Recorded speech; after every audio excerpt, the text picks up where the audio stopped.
Hello, everyone. So this week I messed up and we lost an hour of footage, but worry not because I will be yapping to make up for that, and I'll just stitch it with the existing footage, which I will leave a timestamp to right now. Also, I need to cough. Bad timing. I believe we checked the tips last time. Yep.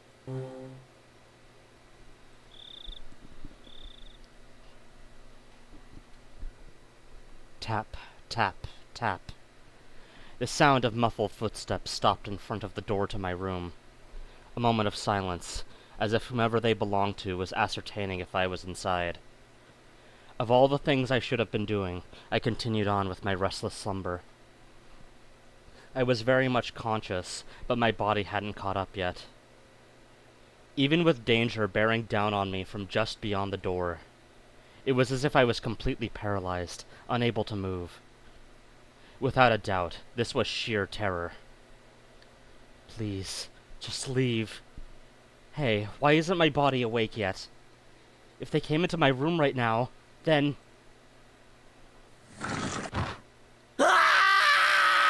Oh my god, I'm stupid. I'm dumb. Okay. Just ignore that. Do you want to take Keiichi for this? Yeah, or... sure. Yeah. Wah! Eek!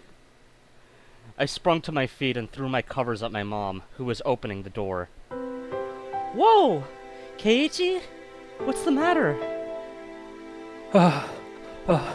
Sorry, I was still half asleep. I thought it was still 1 or 2 a.m. But the morning sun was already streaming through the gap between the curtains. It felt nothing like morning. Yesterday, I must have fallen asleep right after that. Then I should have gotten a full 10 hours of rest. I said this during the actual recording, but that's not good. That's not a good thing. Oversleeping is like almost as bad as undersleeping. But it didn't feel like that at all. My internal clock was completely screwed up, and my sense of balance felt off. I felt feverish enough that it was clear to me that I was still not well. Well, Keiichi, how are you feeling? Can you make it to school? I felt far from well enough. No, I wasn't mentally fit to go. I was still plagued with terror from yesterday. If I had swallowed that needle, what would have happened? Or what if it had pierced my tongue? There was undoubtedly a murderous intent, but I don't think that's all it was. If they really wanted to kill me, then there were other, more certain ways to do it. They wouldn't resort to such a dubious method as having me swallow a needle. Meaning, I didn't want to believe it, but going that far was just a threat from Rena and Mion. Aren't you glad you didn't die? But next time we'll use a more assured method. Like that. Something like sending a letter with a razor inside would have been a joke compared to this. Did you make it to the hospital? Did you take your medicine? Yeah, kinda. Something about my mom's dubious gaze bothered me. She seemed more concerned about her son missing 2 days of school rather than him being sick. It was definitely mental fatigue. I wasn't really physically ill. It'll be hard for you to get back on track once your daily routine is thrown off. Come on, get on up. They say wellness is a state of mind. I'd heard that line many times before. I was given an award in elementary school for having perfect attendance, but it wasn't like I was healthier than everyone. Come on, go wash your face. Breakfast is already ready. There isn't much time before Rena-chan comes and gets you. Mom's tone meant I couldn't argue about it, so I had to give up on skipping a second day. By the way, were you the one who got bean paste all over the living room wall, Keiichi? You shouldn't do something like that. Your father was quite angry. I didn't feel particularly guilty for doing it, so I didn't have much of a reaction. Also, Mom didn't question me any further about it. She She headed back downstairs after she was certain I was getting up. What Mion said as she left yesterday, "I'd hate it if you missed school tomorrow," came back and dwelled in the back of my head. What did she mean by that? I didn't even really have to think about it. She was saying, "Don't be absent." Taking that a bit further, it was the same as her saying I should just go about living my life as if nothing happened.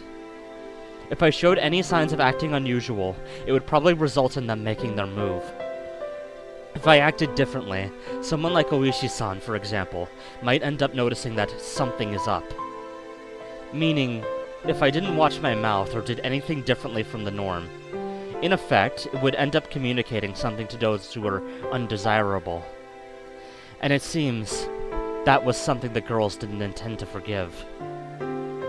So, if I just went along as normal, no harm would come to me. Was that how it was going to be? All that misery I experienced up until yesterday would, almost creepily, just fade away. It was an enticing deal. Just by forgetting everything I'd seen or heard these last few days, I'd be able to keep on living like normal. There's no way such a selfish thing could... I swallowed hard. I once again deliberated on the idea that I had rejected. Mion was probably a good person who had her friends at heart.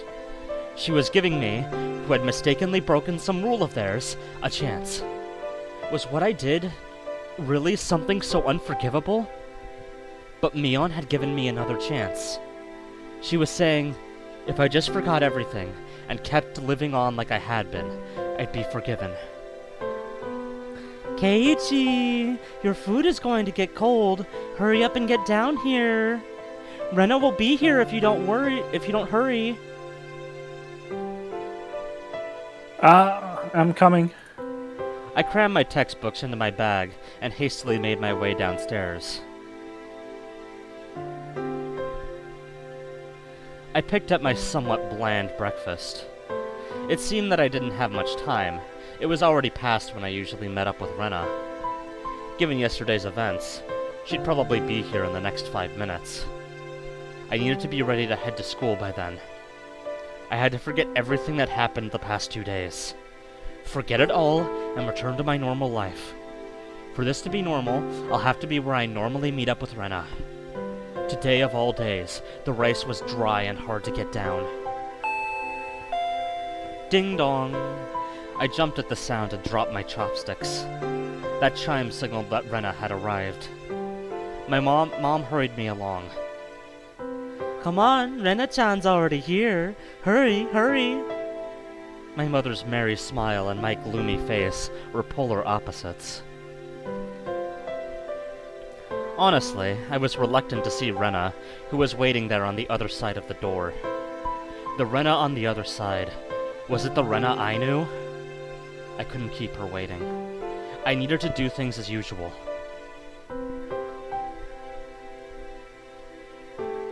I could... Morning. Oh, okay. There's probably going to be a lot of fine. like narration and Rena Oh, yeah, sections there's in this. gonna be a huge amount of narration, so yeah.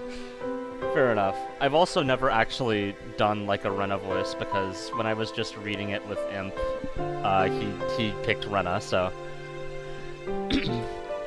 An invigorating greeting filtered in from across the doorway. I came since Keiichi-kun was a bit late. Will he be okay today, I wonder? The manner in which Rena was concerned was, without a doubt, the Rena I knew. But that was probably only if I reciprocated. Forget everything from yesterday. Pretend as though nothing had happened. Forget about the gruesome dismemberment. Forget about the mysterious deaths that happened in following years. Forget about the people falling to their death, and the terminal illness and suicide, the fatal beatings, and the disappearances. Forget it. Forget all of it. Forget that Rena and Mion were scary. Of course, forget it all. Forget about all of it. Forget about the mochi, too. Forget. Rena, once again, asked to make sure. Can you make it to school? Yeah, I'm fine. Great, then let's go. Michan is waiting. Rena showed me her usual bright smile. I couldn't find any hint of deceit in her expression. My nervousness dissipated, giving way to relief.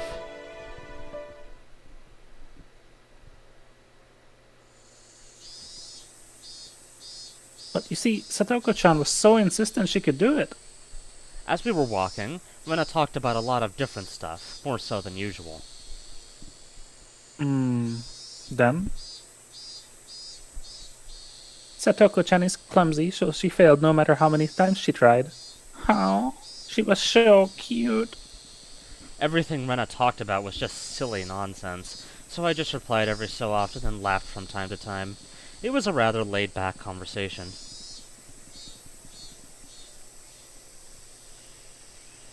We passed by one of our neighbors and they called out to us. Oh my, Keiichi-chan and Red-chan, aren't you two a bit late today? Mion-chan said she was going on ahead.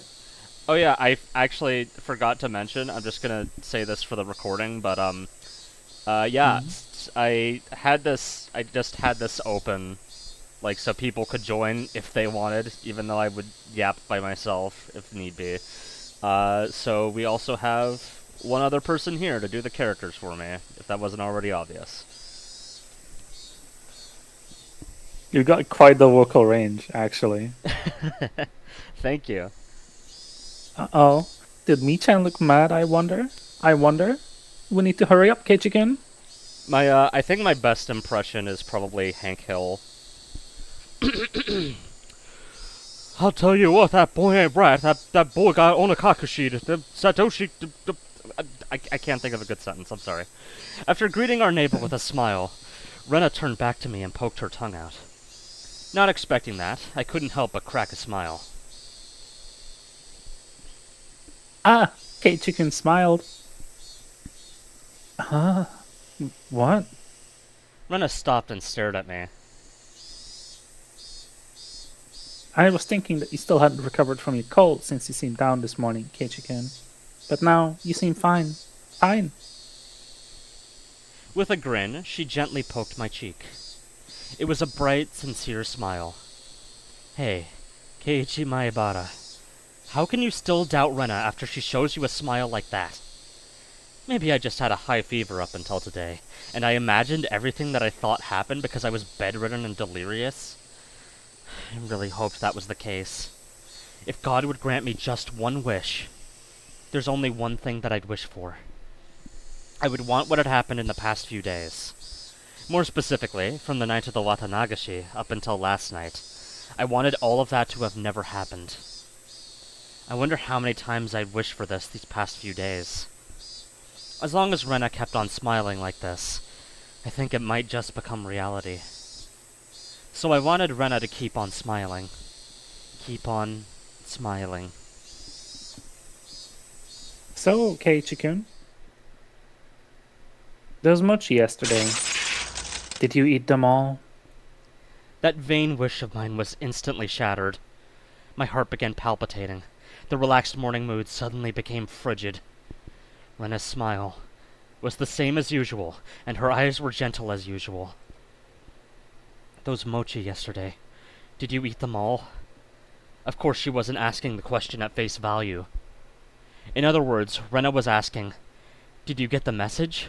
She was probably trying to convey that. Keiichi-kun? I was reluctant to give an answer.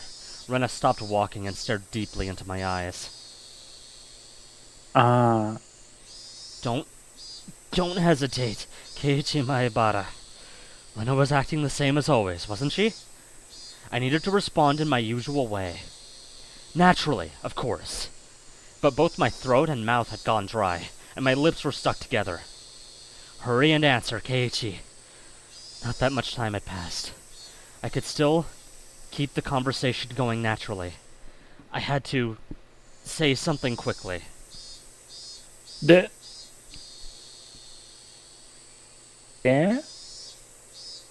Rena playfully mimicked what I said when I finally squeaked something out. Rena's reaction was still normal.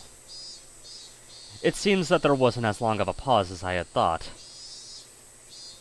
Somehow, I finally squeaked out the rest. Delicious. Real quick, since we're in a recording and I can kind of just do what I want to see something real quick. I said during my initial recording that this is probably funnier in Japanese, and I want to see. However, my strained efforts neither sullied nor brightened Rena's expression. Okay, never mind, it's actually not. Guess he's using a different word for that. I thought he was going to say uishi. However, my strained efforts neither sullied nor brightened Rena's expression. For a moment I panicked, thinking I had replied incorrectly. But after a few moments, Rena broke into her usual soft smile and giggled with a joyful voice that seemed to echo through the morning air. Being strung along by that laugh, I couldn't help but laugh as well. I see. So did you all eat all of them, I wonder? My timid smile froze again. Did you make it without swallowing the needle? Was that what she was asking? If I had swallowed it, then I wouldn't be here. No, I couldn't finish all of them. There's still some left. I was scared out of my wits, but that's how I played it. Huh? What about the homework to see if you could tell which one Rena made? That homework, was it due today? Yep, it's due today. Michan will get angry. There's probably a penalty game ready for you. We both laughed at each other again. To a casual observer, it was just a typical morning. If I could just let myself believe, then even I'd think it was just the usual morning routine. But I was certain I wasn't mistaken. There was something unimaginable buried beneath the facade of this giggling Rena. Lies! I recalled that unexpected, piercing voice that I could hardly believe came from Rena's mouth. The moment that image crossed my mind, I felt a cold sweat trickle down my back. Was it only at that particular time that something evil had possessed Rena? No, that was wrong. That was still Rena. Oishi-san told me, didn't he? Is there much Oishi in this chapter? Or, like, the section we're doing? I don't think there is. Actually, I looked into her. Before Ryuugu-san moved away to Hinamizawa, she was suspended from school. It seems she went through her school building and broke all the windows. Rena had a disorder that normal people didn't. No matter how pleasantly she smiled, that fact would not change. But I couldn't even imagine how she looked as she broke all the glass throughout the school. One thing I knew was that it wasn't something spur of the moment. If it was some sudden accidentally. Please let the what button did I even hit? Oh, there's a voice volume button. My bad. Let me just... Okay. Anyway. Did not know that button was there. If it was some sudden outburst of anger, then maybe she'd break a pane or two. But she broke all of the windows all throughout her school. Just imagine going through your own school, breaking the windows with a bat. Swinging full force at each pane of the glass, one after another, paying no heed to the flying shards. I'm gonna just screenshot this CG real quick. I have an idea for the thumbnail. Your classmates aghast, unable to move from the sudden turn of events. I wonder where she could have found the most windows lined up in the row. Probably the hallway. Smash, walk, wind up. Smash, walk, wind up. Smash! Smash. It was difficult for me to connect that horrifying image with the Rena smiling at me right now. But I just had to imagine it. Impossible because it was unimaginable. That naive way of thinking no longer worked. The unpleasant, piercing sound of shattered glass, the crunching noise as Rena treads across the broken shards, walking towards me. Rena's classmates going pale as they forget to even breathe. I wondered what they did as Rena came closer, breaking windows along her path. Did they earnestly try to bring her to her senses by saying something? Or did they jump at her, trying to stop her savagery? Or did they run to the staff room to call for the teachers? Probably none of those. In the face of that blood-curdling sight of Rena busting window after window, undoubtedly, all they could do was silently clear a path for her. Dumbfounded, just clearing the path for Rena to continue. It would be cruel to blame anyone for looking the other way. No, they weren't simply looking the other way. They knew it was the only way they could protect themselves. If they had done something differently from the rest, they may have suddenly found themselves as Rena's new target. What would Rena have done to whoever attracted her attention? The answer was obvious. She would have undoubtedly acted according to her whims. Meaning I would, be the next window. Rena, staring into my eyes, shards of glass crunching and crackling underfoot as she drew closer. I was also drawn into her eyes, paralyzed. Then Rena struck me with the bat over and over again, like I was one of those windows. I crouched down onto the floor, desperately protecting my head. Rena didn't care whether it was my head or my back. Zealously, she hit me again and again. What kind of expression was she making as she was doing this, over and over again? I peered up to see. Her expression was so indifferent. It was completely unnerving. It's because no matter how many times she struck me, I didn't make as pleasant a sound as the other windows. She struck me continuously, over and over again. The sound Rena wanted didn't come out. Our classmates standing around didn't try to stop her. They didn't want to be the next window. Somebody save me. Turning a blind eye unless we're hanging out? But of course, everyone in class scrambled to obtain the highest standardized test scores. They'd gain nothing from saving a cram school tryhard like me. Eventually, there would be a faint sound, similar to when you crack open a walnut and some sort of reddish-black spray would shoot out. Anyway, it wasn't that Rena momentarily lost herself in her anger.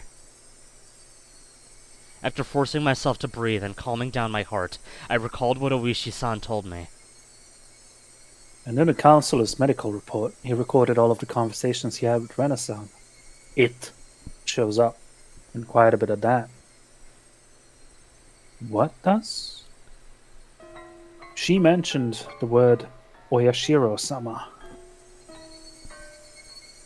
Following that, Rena was suspended and had regular examinations at the hospital. Then, as Rena was undergoing counseling, she said it over and over. Oyashiro-sama. It seems that the Oyashiro-sama she spoke of was like a ghost, appearing in her house every night, standing over her pillow, looking down at her. That was only a piece of their conversation, so I still couldn't see the big picture, but it was by no means a happy little conversation. Then what Rena did, was she saying that ghastly incident was a result of her being possessed by Oyashiro-sama? Up until now, I didn't want to believe in Oyashiro-sama's curse. That's why I wanted to say the mysterious deaths every year happened because of some sort of conspiracy. Every time I talked with Oishi-san, I was more certain that the deaths were the work of men and not of some curse. Except, if it was people perpetrating the incidents, my friends were somehow deeply connected. If I refused to believe that the curse was real, then I would have to believe that those who acted the kindest to me were deeply involved in the incidents. Why? How? For what reason? Was Rena? Was everybody? It was much more painful and troublesome than accepting that it was just Oyashiro-sama's curse. In the aftermath, Rena had admitted to her doctor that it was because she was possessed by Oyashiro-sama. I felt a strange sense of relief from that. So that's how it was. There wasn't a second side to Rena. She did that because she was possessed by something strange like Oyashiro-sama. It wasn't Rena's fault. Oyashiro-sama was the one to blame. I knew. This was all backwards. Refusing to believe there was a curse, I wanted there to be a human perpetrator. Now that my close friends were the ones under suspicion, I changed my beliefs at my own convenience, saying it was Oyashiro-sama's curse to blame. Which was the better choice? Accepting that Oyashiro-sama's curse exists? Or that Rena and the rest of them were deeply involved in the string of mysterious deaths? I didn't want to think about it. If I just didn't think about it, I'll be able to continue the same as always. I wanted to believe that. But that was no longer possible. I had received their message. It was pathetic of me to try to bend the meeting to my own convenience. Regardless of whether my opponent was a human or a curse, I won't let it kill me. As if I would just bend over and give in, for no good reason at all. Zenzen dameda! Keiichi-kun? You've been making a really weird face.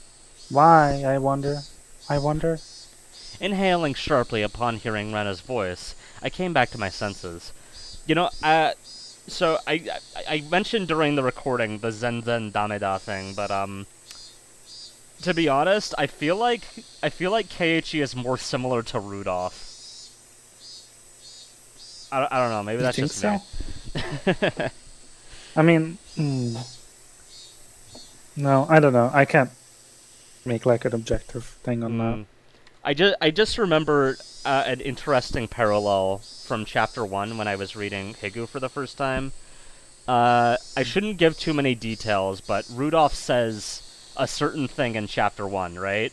And then the narration goes that Kyrie and Battler's eyes went as white as saucers, which is exactly... Well, I shouldn't say, because that's a little bit later for my past self, but there's a similar line in this chapter, I should say. Before I had realized it, we were already at the entrance. Battler's mysterious person X really fits what Keiichi's trying to do here. Huh? True. Shaking my head a few times, I exercised all those terrifying thoughts. No matter how you looked at it, there's no way Rena could have done such terrible things. It was like I was trying to placate myself.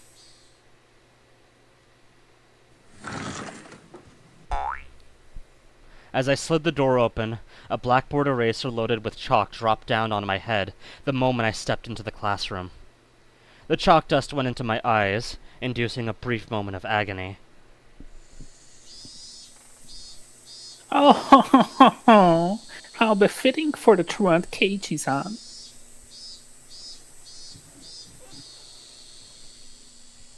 Good morning to both of you, Keiichi and Rena. Good morning, Satoko-chan, Rika-chan. I'm not quite in the mood for it. I didn't really react to Satoko's trap. Satoko braced herself as I passed by, expecting me to attack her. She seemed a bit disappointed as I simply walked by silently.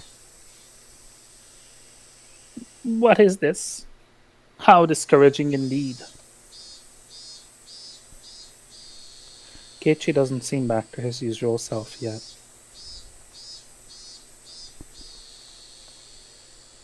Yeah. Take it easy on him today, okay?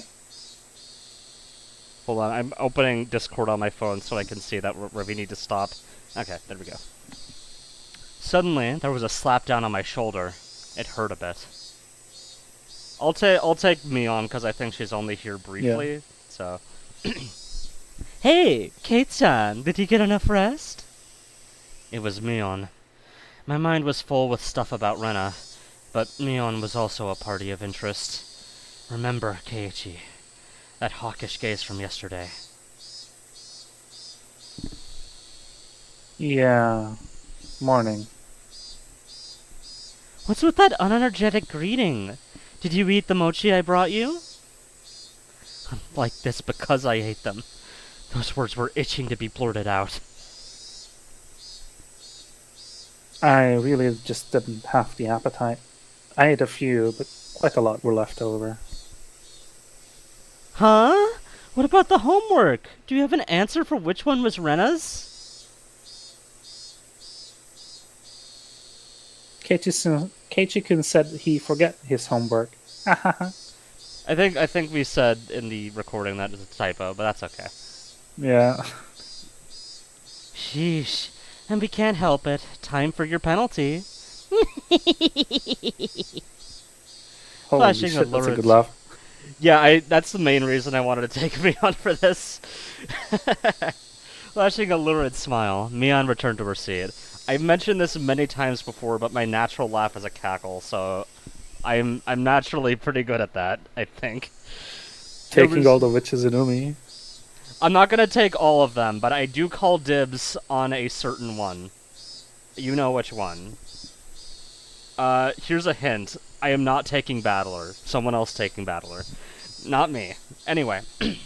There was nothing from our exchanges that would cause our classmates to suspect anything was amiss. But of You course... could invite Daisuke Ono to the book club, see if he wants to voice Battler. I think that would be a little difficult, but...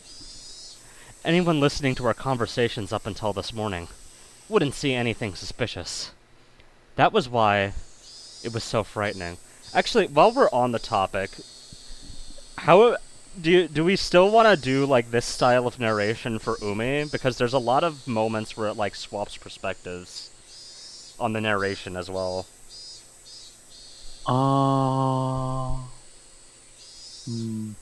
I guess that's probably better to bring up with everyone else, but... Yeah, something similar had happened earlier. In the narration switched from Oishi talking to Keiichi imagining stuff pretty seamlessly. Yeah. And there was also in one of the Oishi tips, I think thread it was, the narration is very clearly Oishi's thoughts and not Keiichi's, so I did a stupid cowboy voice. Anyway, that was why it was so frightening. They acted in a way that, regardless of whatever happened to Keiichi Maebara, no one would ever suspect them. That fact had me terrified. Soon the teacher came. After she asked how I felt and took attendance, another dull, ordinary day began. I can't wait for the teacher to be like the most important character in the whole story. I know you can't say anything. She looks like a... She looks like a Type Moon character. Yeah, I did feel like her design seemed a little odd. But that might just be because all of the other characters wear school uniforms, which is itself kind of odd, considering the school does not have a uniform. This free study period was a convenient time to consider where I stood. I gently closed my eyes and pondered the ridiculous position I was in right now. First of all, what I shouldn't forget was how dangerous of a situation I was in. I had fallen out of favor with them. After interacting with Oishi-san multiple times, I could see it as I was getting closer to the heart of the matter. The warning yesterday with the mochi was a good indicator of that. No, calling it a warning was just my habit of understanding things. It probably had no meaning beyond stunting my progress and buying themselves some time. Until they had a method of completely erasing me, they were just biding their time. Even though they were keeping me under their thumb with threats, it didn't change the fact that I knew too much. A chilling sensation on my desk made me recall Satoshi Hojo, the boy who was using the seat until last year when he disappeared. Was he also similar to me? Did he learn something he shouldn't have and was erased? Damn, I wouldn't let them get rid of me so easily. Never! But were they really trying to kill me? I've had these contradictory feelings for a while now. Even though I suspected them, I felt I had to cover for them. Even having witnessed all of their suspicious behavior, a morning like this just made it all seem like an elaborate hoax. No, that's just what I want to believe. Doubting my friends? Covering for them? My life was in danger. Or was it? Or was it? Actually, I was debating the wrong point. I'm trying to get some of the jokes we had in there. Given my current situation, those points were something that should have been deliberated on a long time ago. But really, Rena and the rest of them were actually aiming to kill me? Sorry, were they actually aiming to kill me? The little voice inside me continued to torment me with these unresolvable trains of thought. Are you an idiot, Keiichi Maibara? The answer should be obvious. But maybe that sewing needle might have just been an accident, right? How could you screw up and drop a sewing needle into a piece of mochi? The benefit of the doubt can only go so far. Both Rena and Mion had acted and behaved suspiciously, but maybe it was all some sort of misunderstanding. What kind of misunderstanding? It wasn't just suspicious, it was outright ludicrous, right? Rena just corrected me for lying, and Mion only asked me about what I had for lunch. Rena was standing outside my door eavesdropping for a solid hour? She was probably just waiting for my phone call to end. For a whole hour outside your room, and is it normal to go home afterwards without saying anything? You heard it from Oishi-san, didn't you? About what Rena did at her former school? But at the hospital, she said it was Oyashiro-sama's fault. Cut it out, Keiichi Maibara! Don't you realize they're out to kill you? I inadvertently blurted those words out loud. Hearing myself say that so directly left me dumbfounded for a few moments. Afterwards, I had to look around to check if anyone else had heard it. My little soliloquy cut a little too close to the truth. Even though I could feel the murderous intent from Rena and the others, part of me somewhere was still trying to deny that. This late in the game, such hesitation could be fatal. I knew that. But I was just your average student, a man living his normal, ordinary life. Do you think I could suddenly believe that my friends, who I had been happily laughing together with until last Sunday, now intended to kill me? Right? You're too soft, Keiichi. This time, I remembered to keep my voice down so only I could hear it. I pointed this out in the session, so again, just gonna point it out again. He only used one exclamation point here, and then when he says that he quieted down, he uses 4 entire exclamation points.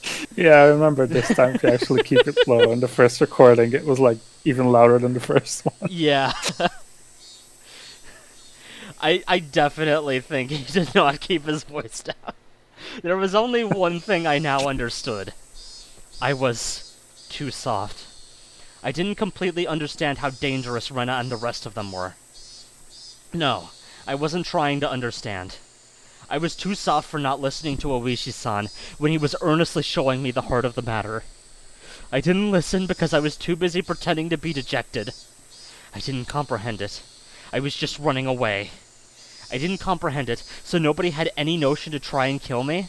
I needed to get rid of such naive thoughts.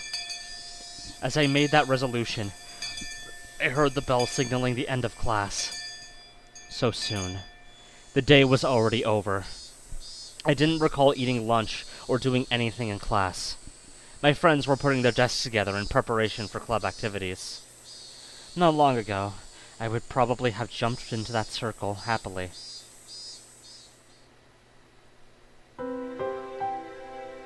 My, Keiichi-san. How rude of you to even think about leaving.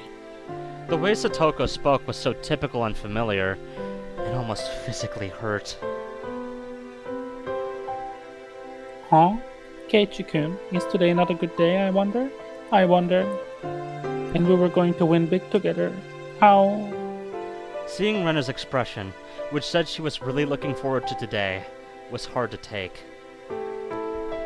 Hey, Keiichi, maybe Oishi-san is just some enormous jerk trying to separate me from the others by lying to me? Slap! Trying to expunge such weak-minded thinking, I slapped myself in the face. Keiichi-kun? Yeah. Was Rena really trying to kill me? Reading this is really funny in retrospect when he later says how cool and composed he is. I wish someone would tell me it was a hoax. I didn't care if it actually was one or not. I just wanted someone to say it was. I'm gonna try to keep the future references to a minimum, but like, oh my god. Yet another weak-willed suave. plot. How did I ever become this naive? Are you alright? Does your head hurt? Apparently, that was how my inner dilemma appeared to Rena. You're pale. Can you make it home by yourself? Maybe I should accompany you home, I wonder.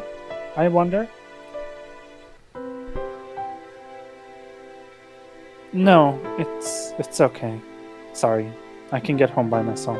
Just have the meeting without me. Upon hearing that I wasn't going to participate in the club meeting, Mion pouted unhappily. Since Kate-san was so bent on a revenge match, we were even going to play the deduction game from before too. Keiichi-san doesn't have the burning desire for a rematch? How pathetic. Okay, I can't say anything, but I think I just understood, like, the meta meaning of that. Like, the Doyleist meaning, I should say. I wouldn't fall for some dumb taunt. Without even a real retort, I just grabbed my bag and was about to get up. Someone's hand perched itself gently on my head. Keiichi doesn't seem to be well. How very unfortunate. It was Rika-chan. She was stretched up as far as she could, doing her best to pat my head with her petite hand. I felt so nice, which made things even harder. Sorry, everybody. See ya. I think everyone died laughing when that happened in this session. That's all I said as I quickly left the classroom. They said something to me as I was leaving, but I couldn't make it out. I managed to make it all the way to the entrance in that state of mind. Took out my shoes, put them on, and went forward. Heart in that heart, Keiichi Maibara. They were, for some unfathomable reason, trying to kill me. They were plotting something dubious, watching my every move. But I couldn't hate them, because weren't they my friends? Part of me lamented naivete, while another part of me lamented the fact that I had lost something important by lamenting over it in the first place. I felt like my personality was being ripped in two, along with my body. If this is what Oyashiro-sama's curse was like, then it was just too harsh. Hey, Oyashiro-sama, I was wrong for not believing in your curse, but I believed in it now, completely. Your curse does exist. So, seriously, give me a break. I beg you, come on.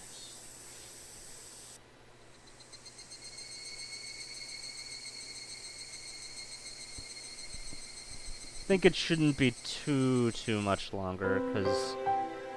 Yeah, I don't think it should. But wait. Oh no, that's tomorrow, right. Yeah. Dinner was unusually bland. It had no flavor or aroma. Okay, once again, pointed this out in the session, but interesting that he uses these words here, when he previously basically insulted himself for not praising his mom's delicious cooking more, and described it in great detail. Anyway, the miso soup that normally tantalized my appetite instead tasted like nothing but boiled water. Dad was eating with us that night. It was a rare occurrence in this household. When he got into his work, he ate and slept on his own schedule. My dad never cared about the time. Since my dad was at the dinner table, it either meant he had just reached a good point to take a break, or he was in a slump. So yeah, he just doesn't understand the motivation creators have. Your partnership was just a verbal agreement, wasn't it? If it's so hard to agree on things, why not just end it? I feel like it's an industry with a lot of back scratching, but when it gets in the way of business... I wasn't able to pick out much of my mom and dad's conversation, but I could tell it wasn't a very pleasant topic. That, of course, made the disgusting food even less appealing. Staring listlessly at the exchange between my parents, my mind wandered off to the same thought processes I had going all day long. Friends close to me. No, they used to be friends, but I can no longer trust them. Right now, I was greatly lacking in allies. People I trusted. People I could depend on when push came to shove. They were something I just didn't have. Having just one ally would have been incredibly reassuring in the currently hopeless situation I was in. I put down my chopsticks and looked over at my parents, who were still talking about work. The first course of action that came to mind was to tell my parents everything.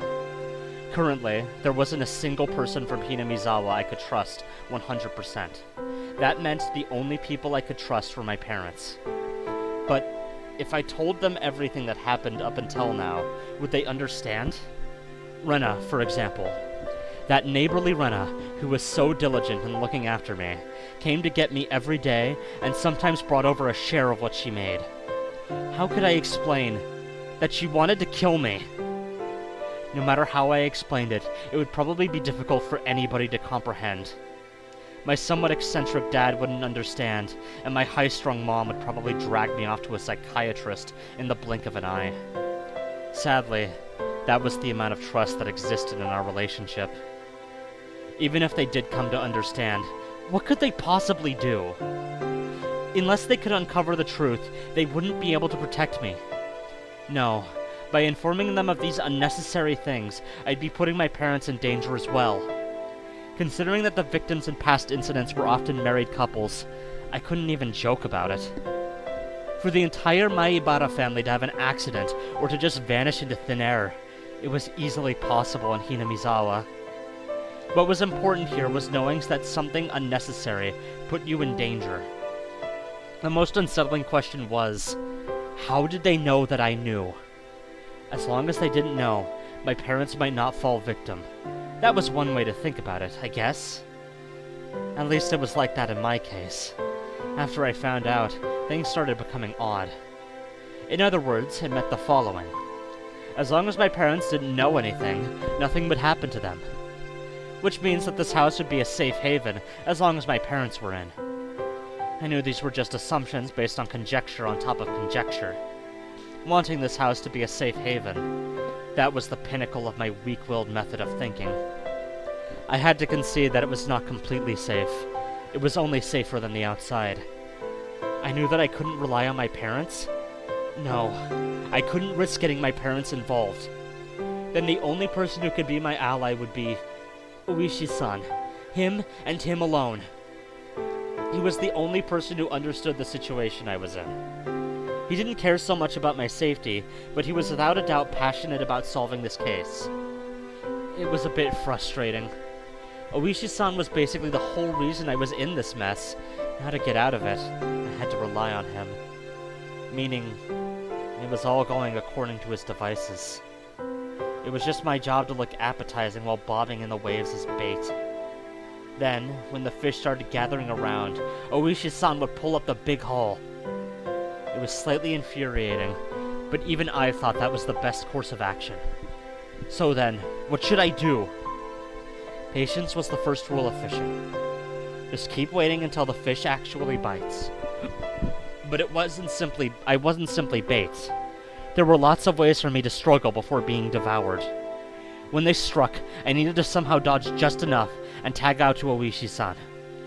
No question, it was going to be hard. The timing to bring Oishi-san in would be difficult. He was in the city, not Hinamizawa, so if I phoned him in my moment of need, it would take him about 30 minutes to reach me, so I needed to run away for those 30 minutes. For example, if we set up a rendezvous point for dire situations or something. Why do I feel like this is foreshadowing? I just have to hide out there until Oishi-san arrives. That's not a spoiler, by the way. I just genuinely feel like that's foreshadowing. Okay, I can almost see it now. I was still being chased around in the dark by boogeymen, but now I knew which way to go. I never would have imagined this would be so reassuring. Oh, yeah. It would probably be best if I had a concealed weapon for when things got rough. Typically, that would call for a switchblade, but that wasn't too reassuring for combat. Also, since it was recognized as a weapon by the public, that also wasn't good. Really, when the time comes, a long weapon like a bat would work in my favor. I remembered there was a metal bat at school. I could be confident with that when push came to shove. If I pretended I was practicing my swing, then it wouldn't be suspicious for me to always carry it around. I could go to school early tomorrow and secure it. Just possessing a weapon may be enough to deter them. Also, one more thing. Insurance. It could be something like a note or memo. I could write down everything that's happened as some sort of journal. In case I suddenly vanished, the journal would be left behind. With my journal in his possession, Oishi-san should be able to avenge my death. I'm surprised that's the first flub-up I've had. I left my parents engrossed in their conversation about work and went back to my room. Oh, yep, soon. Very soon, the stitch will be coming. I tore out a piece of paper from my notebook and made my way to my desk. Okay, we are done. We did it. Good job. Yippee! Yippee! Alright, well, with that, over to you, future self, who is losing his mind because of this incident. Past self, actually. So past self. God damn! Last time I wrote a journal was for summer homework in elementary school. In the off chance something bad happened, the police could use my diary as a lead. So I should only write down the facts. How should I start? I jotted down my thoughts as they came. I, Keiichi Maebara, am in fear for my life. It made me laugh nervously.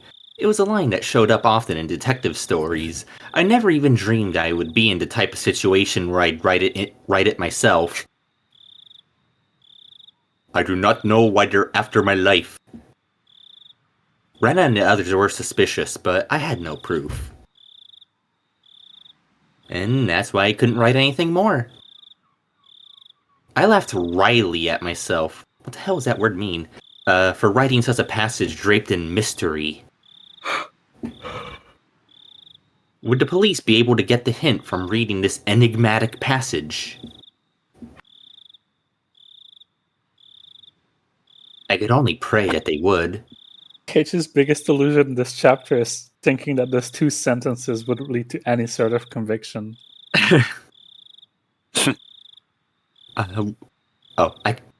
What I prayed for the most, though, was that this journal never needed to play its part. Here, I laughed nervously. Chekhov's journal. It was too simple, so I wrote down one more line I just thought of. The only thing I do know is that it has to do with Oyashiro-sama's curse. Was that too much? I probably shouldn't write more than that. If I wrote any more, then it would seem like I was just delusional. In order to appear to the reader that the person who had written this was of sound mind, I chose not to write anything else at that point.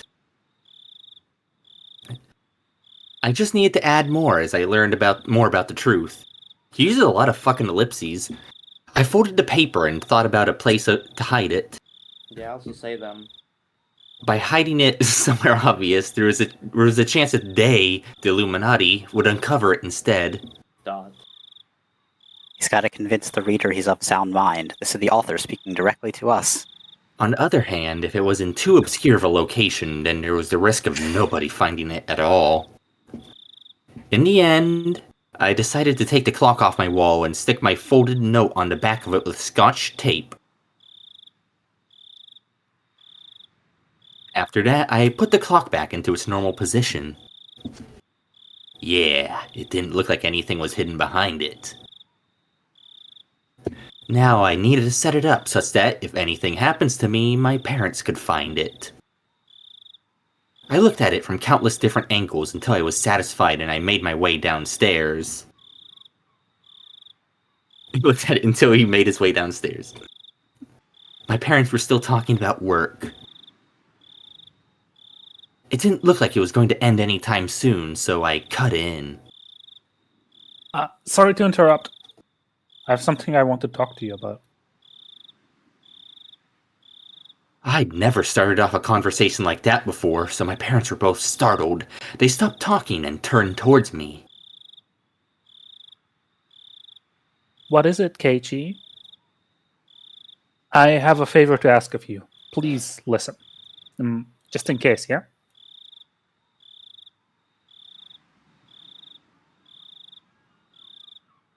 Oh right, I was him. If it's not urgent, can we do this later? Right now, Mommy and Daddy have something urgent they're talking about.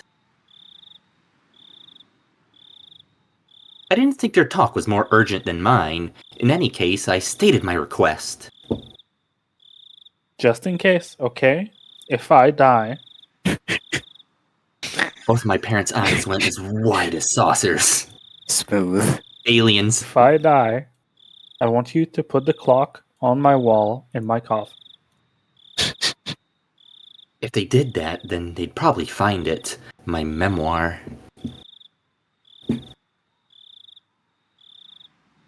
Did you miss something?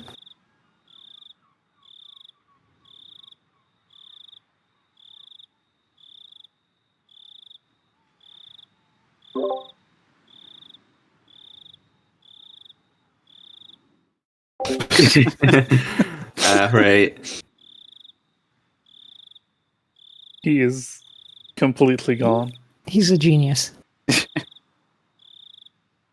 Both my parents remained wide-eyed, not moving an inch.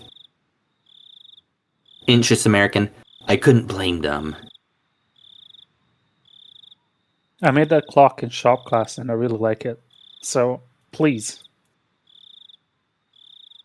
What's the matter, Keiichi? Did something happen? Mom was finally able to ask me with a questioning gaze. Of course, this was a normal response for when someone's son suddenly talked about a subject like this. I felt bad for making them worry, but right now I just wanted them to think about the clock in my room. With the awkward mood leaving the room in silence, I decided to go back up to my room. I want to get to school early tomorrow, so I'm going to bed. Good night. Smooth. Saying only that, I left the living room. Refuse to elaborate. Leave. Keiichi, the master manipulator. It is powerful. I needed to get to school early tomorrow and secure that bat. I should make today the last day I went to school with Rena. As I climbed the stairs, I heard my mom call my name, but I pretended not to hear her. It wasn't something I could talk about with my parents. If I talked about it, it would only make things more dangerous. The fight that had begun was mine and mine alone. I couldn't rely on anybody. I wouldn't be killed. Not when I still knew nothing. Ellipses. The life of a lone wolf is hard. Thank you. Thank you for the ellipsis. Oh, take a shit.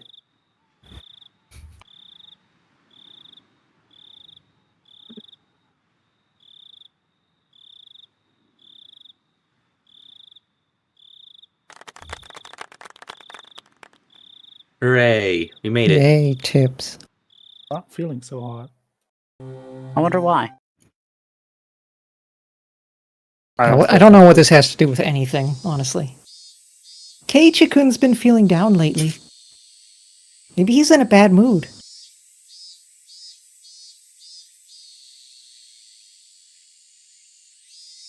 I wonder. Maybe he's on his period. He could be. Michan, that's gross.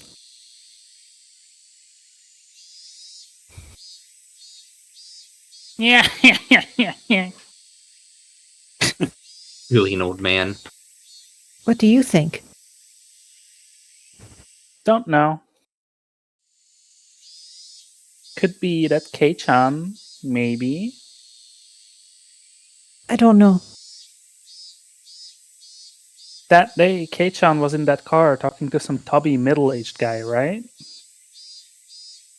Yeah, no mistake.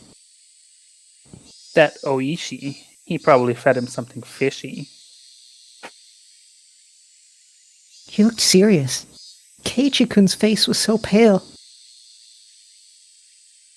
You see, you might not know this, but he's actually the messenger of Oyashiro-sama. Huh? What do you mean? Whenever he shows up, someone is demoned away. No lie. Oh, is that so? You can tell it's true because he said no lie. The year before last, when Rika-chan's mom drowned, right? Right before that, she was visited by Oishi. Now that you mention it, he was around before Satoshi-kun transferred out, too. God, Girlbot, Gatekeeper, and Gaslight. Transferred? You're so sweet, Rena. So this time he's appeared before Keiichi-kun. So Keiichi-kun is going to be demoned away too?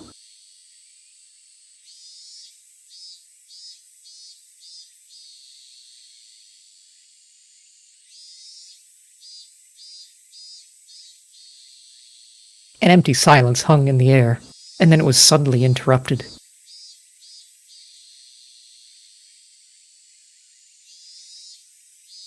By loud laughter. A funny joke. So funny.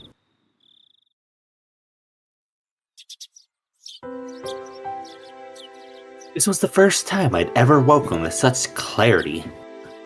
Oh, snap. It was 5:59, just moments before my alarm would go off. Optimal. The true awakening. I was amazed at the precision of my internal clock. Gamer. I had made preparations for the next day of school before I went to bed. I changed quickly and descended to the deserted lower floor. It appeared that my mom was still asleep. Neither breakfast nor lunch was ready. Yesterday, I just unilaterally declared I would be leaving early today, so it couldn't be helped. I slathered jam on some bread and topped it with instant cocoa, just as I was finishing up breakfast. That sounds tasty. Mom rose groggily from her slumber. True gamer meal. My Keiichi, Oh. you're up early. Is there some sort of school event? Not really. Answering bluntly, I picked up my bag and stood after stuffing 2 slices of bread down my throat. He doesn't have time for the toast out the door cliche. They just slide right down. You're leaving already? What about lunch? If you don't wait a bit, I can't make it. If I waited for her to make my lunch, then it would end up being the same time as usual. If I did that, it would raise the chances of me running into Rena and Mion on the way. Yes, from today onwards, I was going to school alone. I'll be fine for today. Keiichi's internal monologue sounds a little bit like Solid Snake now. Then what will you Like do for Lord lunch? Wolf. I'll slip out and buy some bread or something at the store. You gonna bread? Really? Then here's some lunch money. Be sure to bring me back the receipt. Oh shit, Rena's gonna steal it. The Higurashi. You told me about when they cry, but how do they taste? I took the 1,000 yen bill from Mom and slipped it into my pocket. It's pretty early. Is Rena-chan up this early as well? No, just me. Did you tell Rena-chan that you're leaving early? I have no reason to tell her every little detail now, do I? Finding it difficult answering the onslaught of questions, I made an annoyed face. Tell Rena that I went ahead when she comes.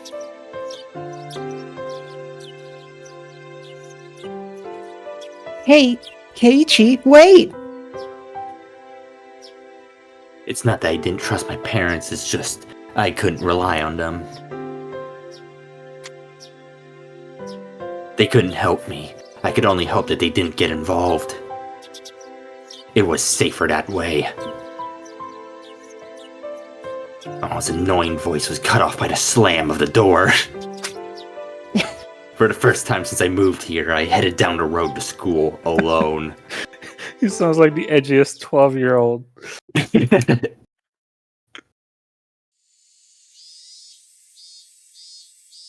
Up until now, I had always walked down the same path at the same time each day. So I always met with the same people at the same places. But today was different. I didn't meet the people I would normally, and nobody was at the places where I would have normally met them. New Game Plus. Of course, Rena wasn't in the spot where we usually met, and there wasn't anyone at the spot where we would usually have met up with me on. The length of the tree's shadows, the morning air, and the brightness of the sun. It was a completely different type of morning from what I was used to. Does this count as isekai? No. Without a doubt, It felt strange. It left me with the impression that I had destroyed the illusion Hinamizawa had set up for me before it had enough time to prepare all of the props it needed to deceive me. Dude, you woke up an hour early, stop monologuing. Isekai'd into being a morning person. The world hasn't loaded fully yet. My Keiichi-kun, you're so early today. Is everyone meeting early this morning? The person who called out to me was someone we had always passed by as they were taking a walk along the edge of the fields. Their name, Albert Einstein, I forgot. Of course, this wasn't a spot where we usually pass by each other. I woke up early today, so I thought it would be a good change of pace. That's all. I threw out a random excuse. What about Rena-chan and Mion-chan? Are you by yourself today? Well, yeah.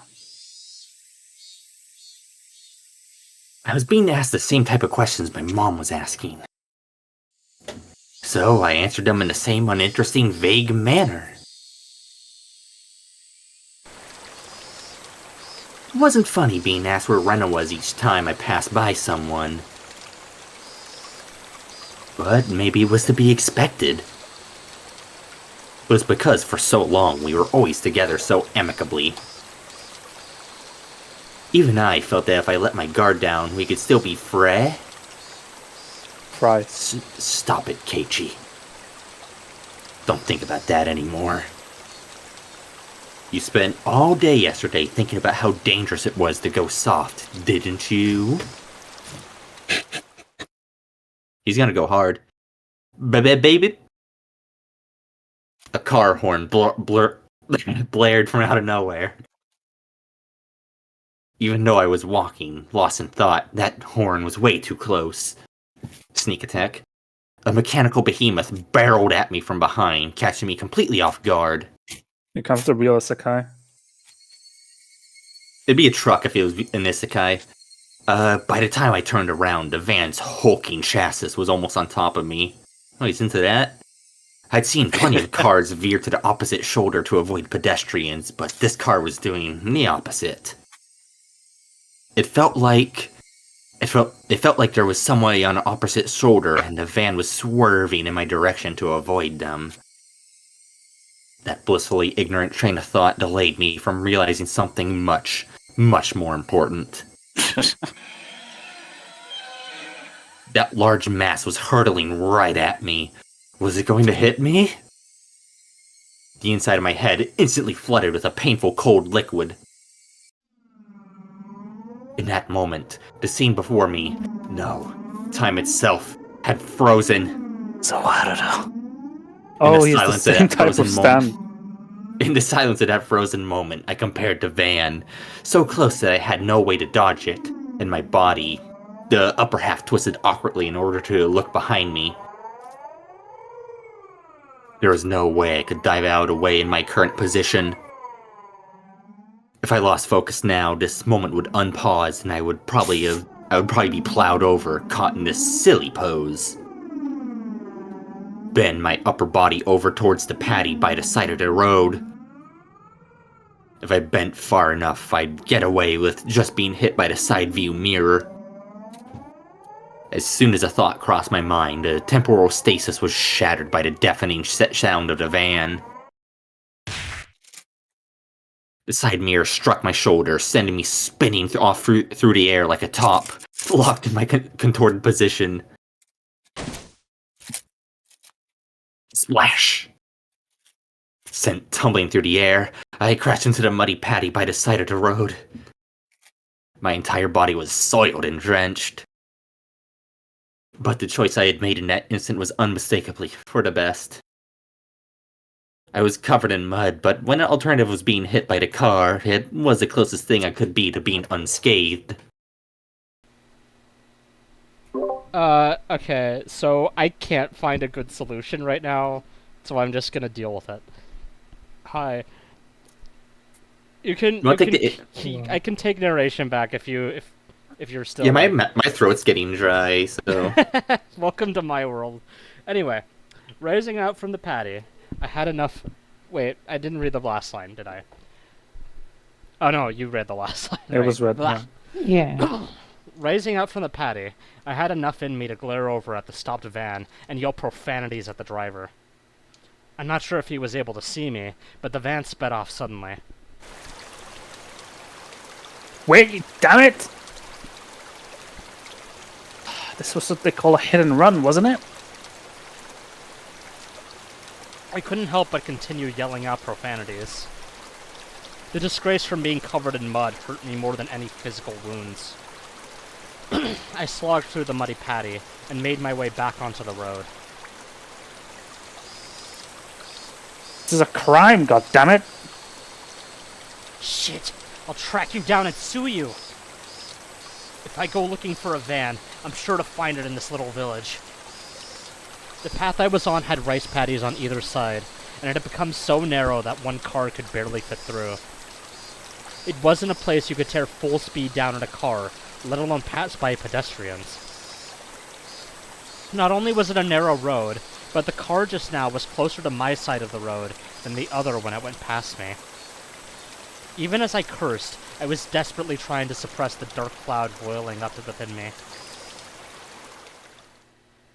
This wasn't just a hit and run. That car just now was trying to run me over, wasn't it?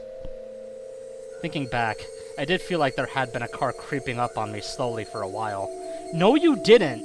You didn't say shit about that! Yeah, he's making shit up at this point. That's right. As soon as I'd parted ways with that person taking a walk, I had that feeling the whole time. If it had wanted to pass me, then it had no shortage of chances. Normally, I would have felt suspicious and turned around sooner. But I was lost in thought, and I was kicking myself for not realizing it was there sooner. And then, when the path became narrow and there was no one else in sight, he floored it.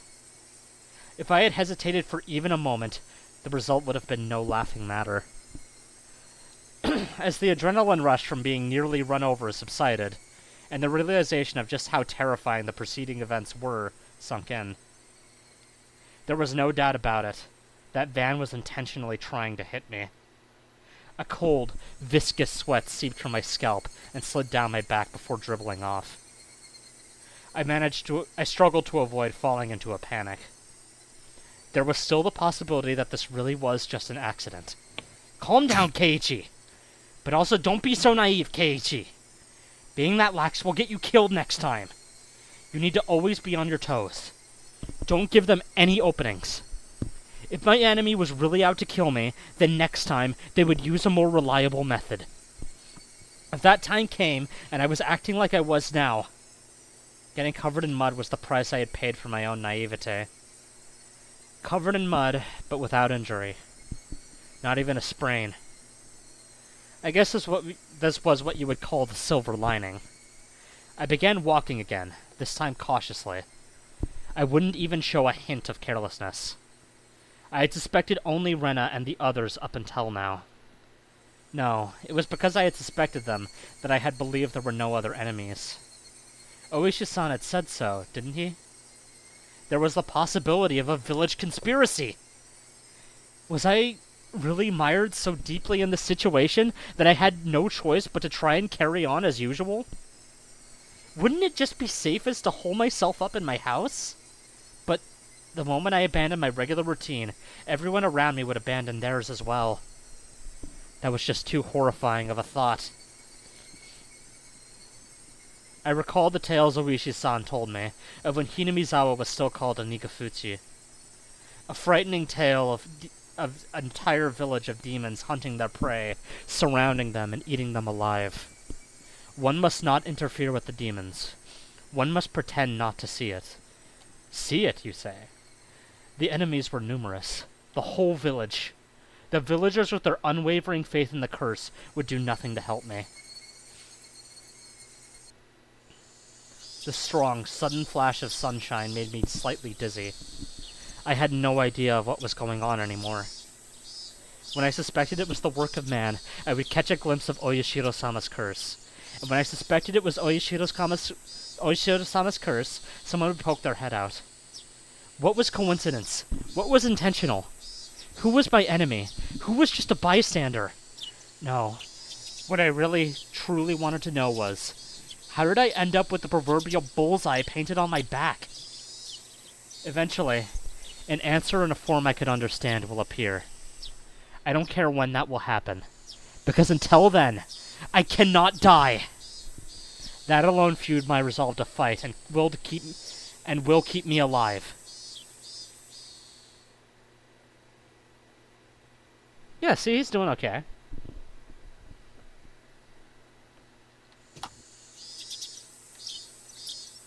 I remembered seeing the metal bat in the gym storage shed, but there was a padlock on the door barring my entry. At the very least, I wanted to get my hands on it before everyone else arrived at the school. I circled around the school grounds impatiently. But all I could find were things like pieces of lumber, nothing that I could bring into the classroom easily. Pieces of lumber, you say? Then, I had an epiphany. Where have I heard that before? I should search inside the classroom. If it was something in the classroom to begin with, then there wouldn't be a problem. I could tell that everyone's indoor shoes were still in their lockers. Good thing I came early. Nobody else was here yet. I wondered, what could I find in the classroom? I didn't think I could find an especially effective weapon like a bat. But it couldn't be helped at this point. It couldn't be helped. Until the gym storage shed was open, I needed to find a substitute.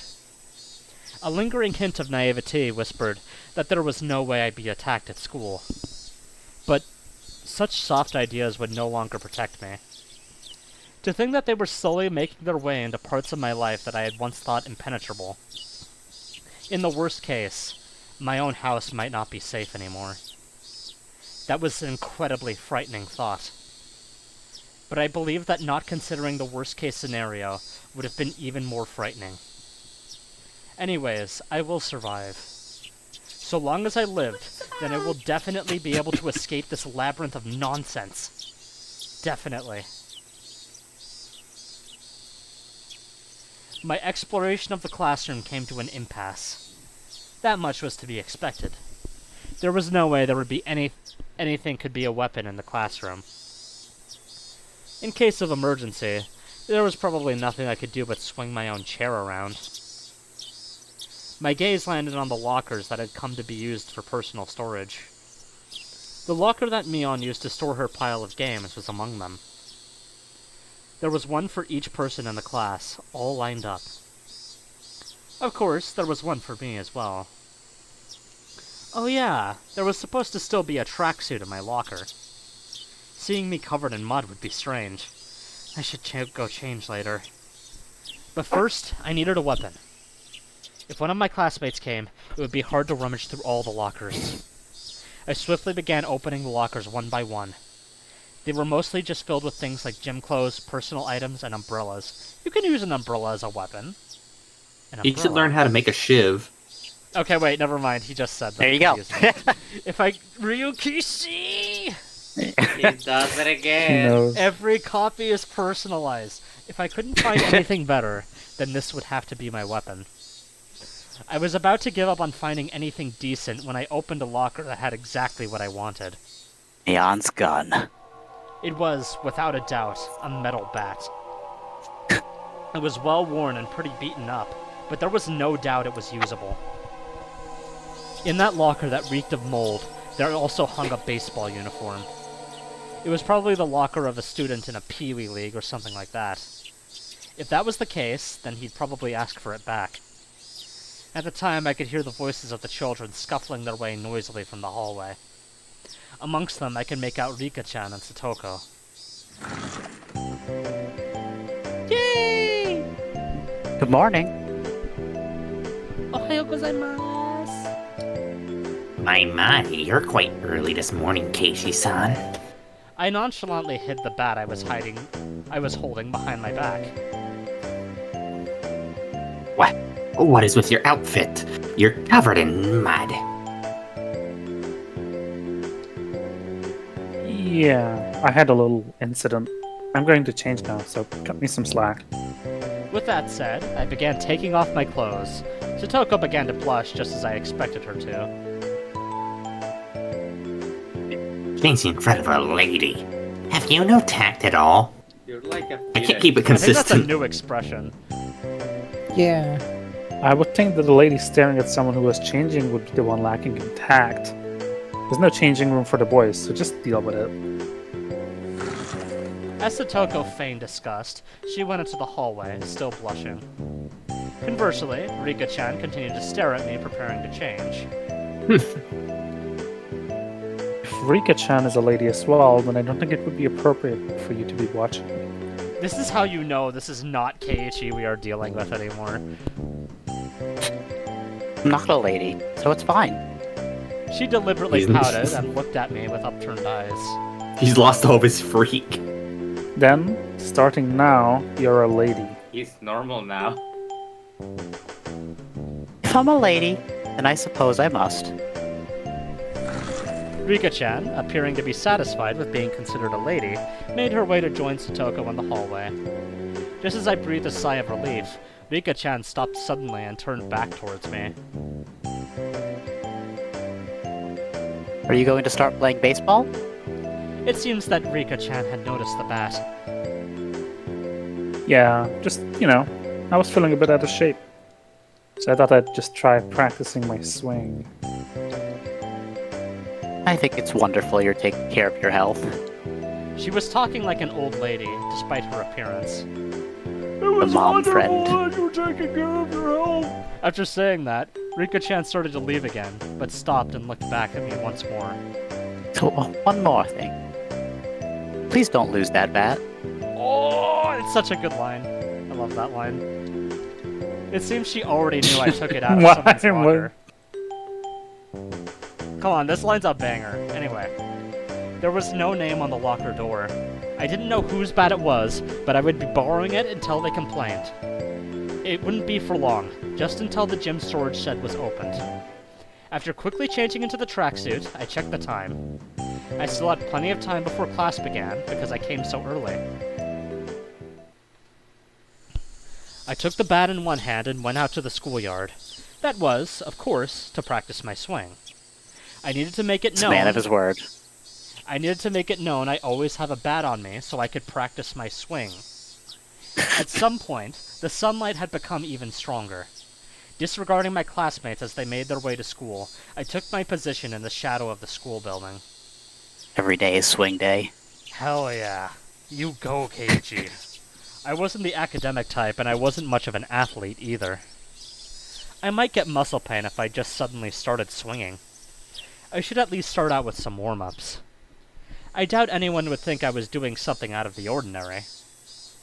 Which was the exact opposite of my actual mental state. Why would you think this? That's a banger. You of a just, line, you too. got a random baseball bat and you started swinging it around. Why would you think this?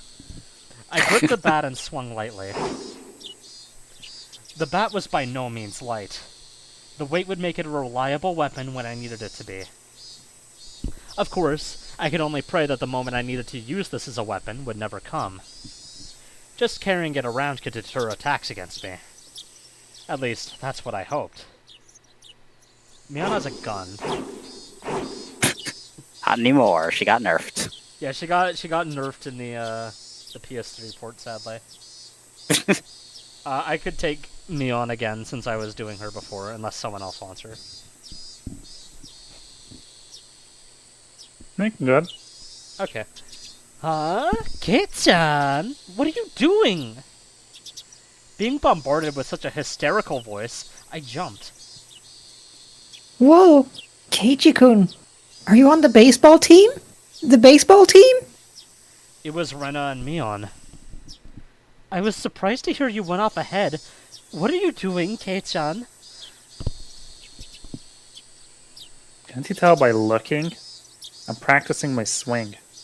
For the championship. You can say it's a part of my diet, if you want. Diet? Kei-chan, are you really that fat? Bet you didn't know. I actually have a beer belly. It's plump, and it jiggles. It jiggles. Okay, interesting. I'm gonna write that in my Do it jiggle? notes. Plump and jiggles. Oh, shut up, She has Rena, also please. noted that. Rena, you don't have to imagine something weird like that. To disrupt Rena from imagining something that vulgar, I ruffled her hair messily. Well then, hope you make it to regionals at least. This old man will cheer you on.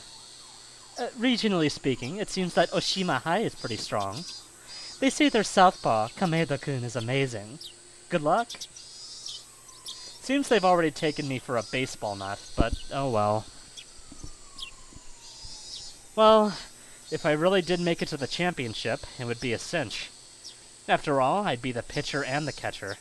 I'd pitch the ball, then run past that ball I just threw and change over to being the catcher in a burst of super incredible explosive speed. I laughed dryly at the ludicrous image. Coming back to my senses, I smashed the bat against the ground. Damn it! What am I laughing at? I pounded the ground over and over. With each So much impact... for a warm-up. Yeah. With each impact, the reverberation traveling through the bat stung my hands. If they smile at me like that, I'll... Don't allow anyone close to me. Don't trust anyone. No matter how many times I tell myself that. If they made me smile like that, I'll... I already knew quite well there were demons dwelling in my smiling friends. Is that a reference to Smiling Friends? Yo, I'm taking that before anyone else can say it. But I just couldn't believe it. says what we're all thinking. Did that kind of split personality really exist? Like how Rena confessed to the doctor. We're simply being possessed by Oyashiro-sama? In other words, did a supernatural being like Oyashiro-sama really exist? And was it possessing everyone to try and kill me? Yeah, that would be wonderful. If only everyone were actually my friends all along, and everything was all just Oyashiro-sama's fault. You damned fool, Keiichi Maibara! Come on now! That's 5 exclamation points. He's upgrading. I yelled out, drawing out all my power from the pit of my stomach, and raised the bat violently into the air. Well, he's in his training arc now. Stop being so soft! As I screamed out with all my might, I beat the metal bat into the ground over and over. With every impact, my weakness was being beaten down. Smash. Forget.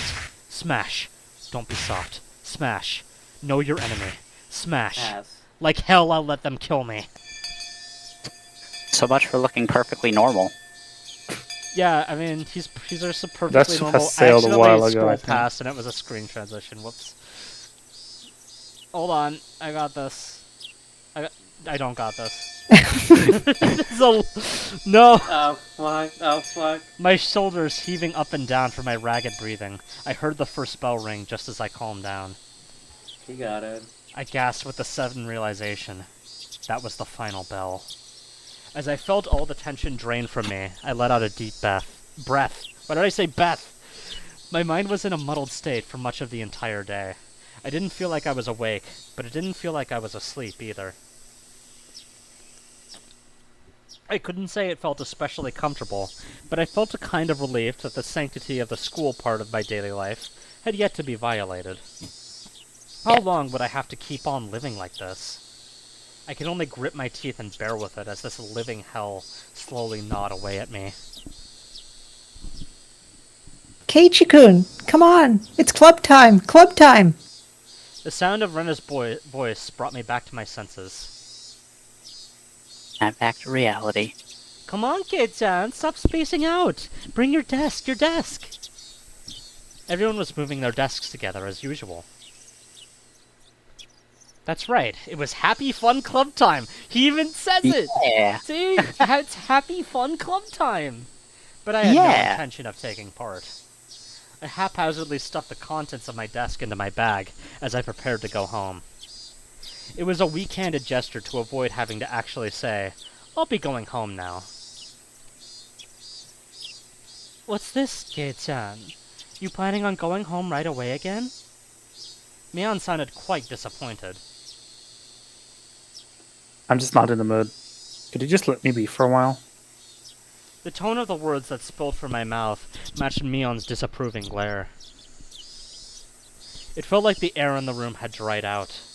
Satoko looked like she was about to say something, but perhaps dissuaded by the mood, she swallowed her words and stayed silent. Nobody said a thing. I took that to mean I could leave if I wanted. But the collective gaze of the four of them, like tiny pins used to mount an insect in a display, held me in place. An insect, you say? Rena was Perhaps the a one... Higurashi. Exactly. Rena was the one who cut through the heavy mood. Keiichi-kun, you just didn't like playing with girls, I guess. She said it in such a melancholic tone that it sent a wave of pain racing through my heart. If this pain was going to kill me, I wanted it to be the soft part of me that could still feel pain. I tore at my chest, violently tearing out the pins that held me in place. That's not it at all. I'd only be hurting myself by saying anything more, so I swallowed my words. Cutting things off there, I turned away and exited the classroom. They didn't speak a word to me as I left.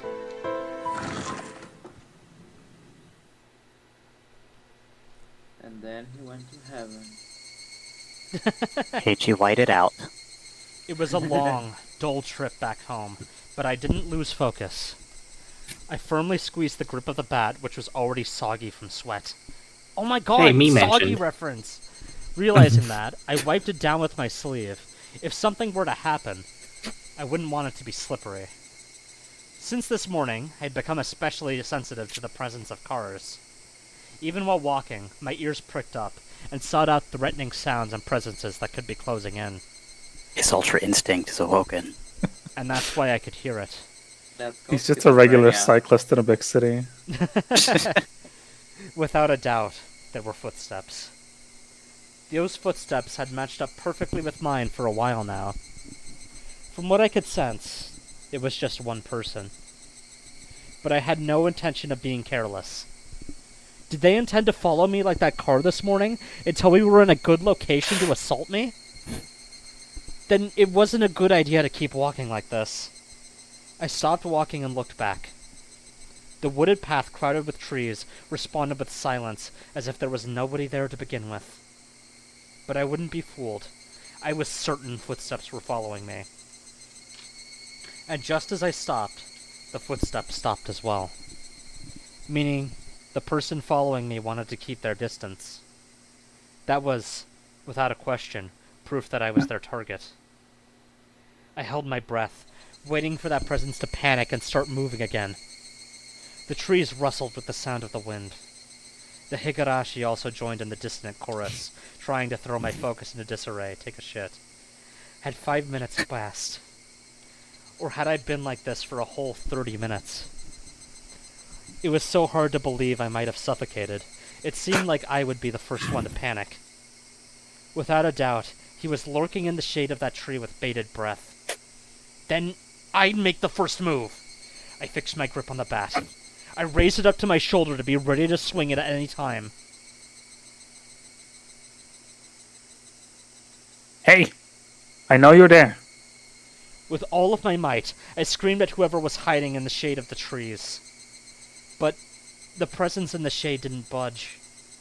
Until the moment I found them, they had no intention of revealing themselves. I know already. I know you're there. I screamed out angrily at them again, but even still, they didn't move at all. Then I'll go over there myself. With all due vigilance, I approached, step by step. Stepping into the tree's shadow, I saw a human figure there. That figure was curled up like a small animal. Rena? Kill When her. she realized I had found her, her expression softened. Kill I thought her. you guys liked Rena now. Kill her. She seemed apologetic, but wasn't going to speak a word. Did you have some business with me? I wouldn't accept that silence and screamed the question at her. Not really. It's just, Rena was in a panic with tears welling up in her eyes. But it was obvious that she had been following me. What about the club? since you're not... I'm not... That shouldn't matter. Don't mind me and just play. But I'm just worried about you. Oh my god, kill her. Thinking about how I'd been acting up until now, it wasn't hard to imagine that my behavior could have been perceived as strange. You don't say! You don't say! Okay, well, can we talk about Rena Such a first? Genius. He's like so losing it. Oh my god, he's slipping so hard. So Rena was concerned. At a quick glance, that's how it would seem. But I wasn't going to let my guard down that easily. Even if that really was the case, she still wouldn't have to do something like try to tail me. She should have called out to me when I was leaving and gone out right with me. But Rena didn't do that. She kept her distance from me and matched my walking speed. On top of that, she matched the sound of her footsteps and deviously tried to hide her presence from me. Then, after she noticed I was there, she held her breath as she tried hiding from me. She wore a timid expression that would force one to take pity on her, but without a doubt, she was tailing me. Stop following me. How... Still glaring at Rena, I continued walking onwards. After I'd walked for a bit, she ignored my command and began walking again, so I yelled at her once more. I told you not to follow me. Eek! But my house is in the same direction. Then walk ahead of me. I'll start walking once I can't see you anymore. I moved out of the way and waved my bat violently to urge her forward. Was that the bite of 87?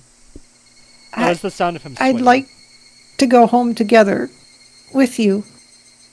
Making a pitiful expression, she meekly squeaked out the words in a voice that she knew would cut into my heart. That agitated me to no end. I knew it was a lie. If you wanted to go home together, then you should have called out to me. Now you're just blurting out random lies. I'm sorry. I'm sorry. It seemed that the seething anger within me was written all over my face. Even without me saying anything, Rena had understood what I was feeling inside. She's coping and seething. If you get it, then go. I swung the bat, urging her again to walk. Rena looked back and forth between me and the bat and started walking hesitantly, then stopped again. Go on, then. Hurry. I'm going. So please stop with the bat. It's scary. Rena guarded herself while pointing at me holding the bat. She may have realized that I wasn't planning on using this bat for baseball. I lowered the bat, but still guardedly opened the way for her. Go. There's no problem now, is there? There was nothing else she could protest. She passed by me timidly so as not to set me off. I like this romance. This is true love. Psycho ex psycho. As I watched her pass by, she stopped completely after having barely moved at all. Hey, don't stop. Then, a powerful gust blew past us, barraging my face with dust. The dust got into my eyes and clouded my vision. Oh, come on, the blood. While rubbing my eyes with my left hand, I swung blindly with the bat in my right, protecting the small opening I had presented. But Rena didn't even try to attack during that opening. Attack me? No, she hadn't budged an inch. I could tell from the sound of her fluttering skirt in the wind. As her skirt scuttled, so did the silence. At that moment, the voice inside of me immediately warned me of impending danger. I was caught by surprise. The smell of the air had changed? Without me realizing it, the air around me suddenly felt like a calamity was about to befall me. It was like the air had suddenly become invisible concrete, like Rena and I were locked in this space. Rena didn't move an inch. Also unable to move, I stared at her back.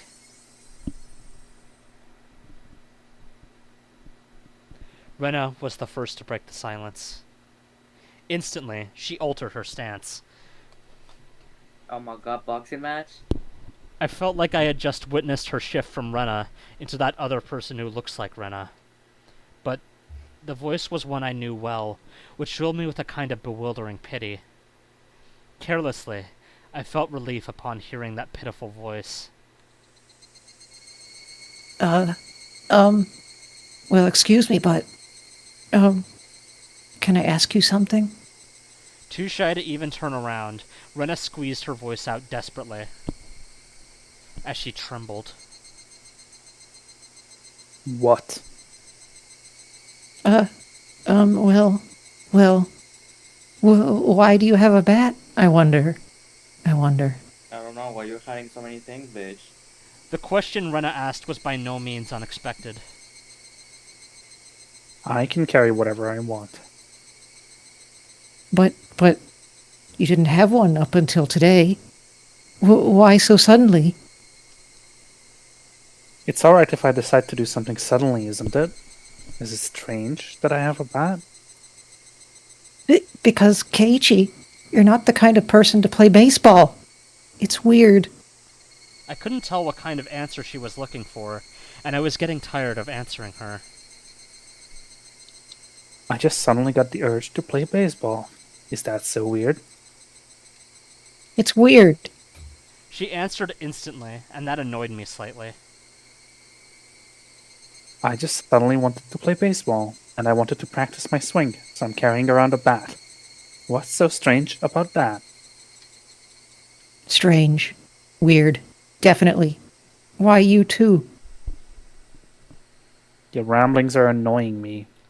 Is it that strange for me to have an interest in sports? I tried to sound a bit more threatening to end the conversation. I think that's points to you. Anyway, until my suspicions about Rena were cleared, I had no obligation to answer her questions. Points to me, what? I'm sorry. Don't get so angry. I'm sorry. Rena still didn't turn around and spat out words of apology, one after the next.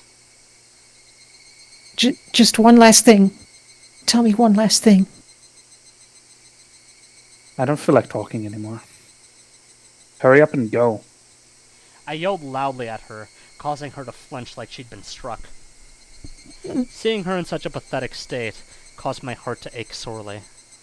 But even though she was afraid, she stubbornly kept herself from moving. Before I was able to threaten her again, Rena asked her final question. Why is even your bat the same? What did she mean by the bat was the same? I had no idea what she was talking about. What are you saying? I mean, why is even the bat the same? I don't understand what you mean at all. Say it clearly. Even still, Rena didn't turn around. After inhaling deeply, she screamed.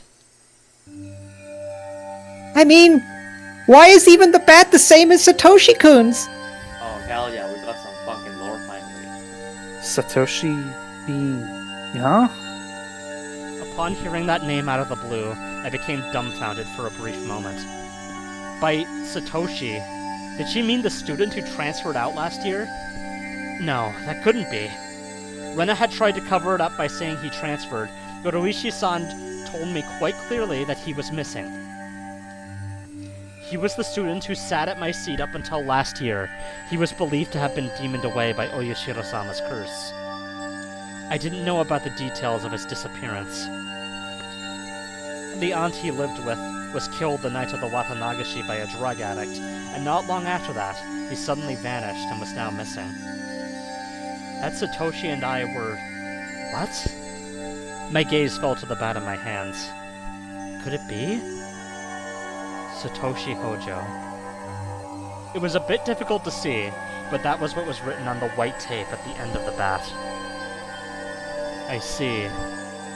So this was Satoshi's bat. Oh, this was Satoshi's bat. Since nobody was using it, I borrowed it. That's not a problem, is it? That's not it. The way Rena said that made it seem like this bat was something that should never be touched. Like it was some sort of offering at a shrine, or a memento of the deceased. I could only stand there, perplexed and unable to respond. Rena continued speaking without waiting for a reply. Why is it that you're doing the exact same thing Satoshi-kun did when it happened to him? Rena was talking about more than just the bat belonging to Satoshi. It was the same with Satoshi-kun. He joined a baseball team, but he didn't really like baseball. What does that have to do with me? Satoshi-kun also suddenly started walking around with a bat one day. He joined a team, but he wasn't the type to play sports. What about it? I closed my mouth before I could say that out loud. Listen carefully, Keiichi. Rena is trying to tell us something important. Us? Satoshi-kun also one day came to school all by himself all of a sudden. Just like Keiichi-kun. Then one day he suddenly started practicing his swing, just like Keiichi-kun. Then one day he suddenly began carrying the bat around with him, just like Keiichi-kun. Then one day he suddenly... Then one day he suddenly... What? Rena had swallowed her words. Rena's sudden silence brought a hush back to the surrounding area. It was then that I could finally digest the content of the entire conversation. She was saying my chain of actions was exactly the same as Satoshi's. What was the meaning of this? Up until just now, I'd forgotten all about Satoshi. I bet most of you did as well. I had never paid much thought to him in the first place. Not only that, I didn't even know anything of what he'd done. My actions today should have been my own creation, after all the planning I had done. But they had been the exact same as Satoshi's? Then Satoshi... No, more importantly, if both Satoshi and I acted the same, then there was a really good possibility that what happened after would be the same. Rena, that day, what happened to Satoshi? Rena knew. She knew what became of Satoshi. No, forget about what happened to a guy in the past. Rena knew what was going to happen to me. Answer me, Rena. Satoshi, what happened to him? With that, I grabbed Rena's shoulder violently and forcibly turned her around to face me.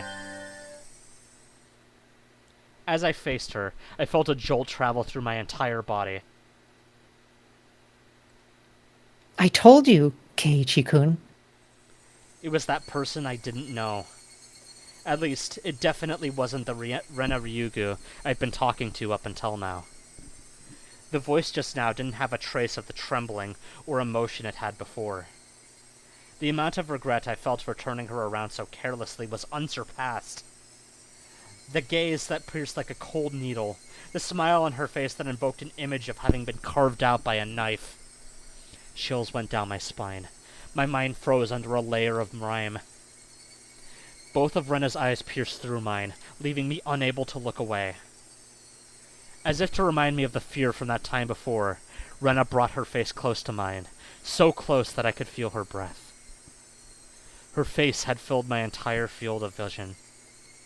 Then, her sharply shaped lips grew even sharper, like the curve of a crescent moon. She grinned. told you, Keiichi-kun. After a short pause, Rena repeated the same words again. Satoshi-kun, you see, transferred out. Transferred? Meaning what?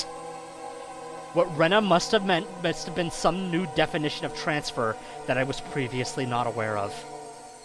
My throat and lips dried up. I couldn't even acknowledge what I had just heard. All I could do was swallow down my own saliva. It would seem that Rena saw that as a nod. She pulled her gaze back and sprightly stepped back 3 paces. As she did, my legs gave out, and I fell to my knees pathetically. Rena, and me on my knees underneath her emotionless smile. That had to be a very odd sight indeed. Seeing me in that pathetic state, she neither scoffed at me, nor held out her hand. But I could neither stand nor escape with her gaze shooting through my eyes. There was undoubtedly a metal bat in my hand. But right now, it was useless to me. I was like a fly caught in her web. Heavy sweat beaded all over my body. I could feel it dripping from my skin. But you won't, will you, Keiichi-kun? Rena finally released me from that cage of time after what felt like an eternity. But her question was missing something important, and was incredibly vague. Once again, I swallowed hard, urging her on. Do what? What did she not want me to do? Transfer.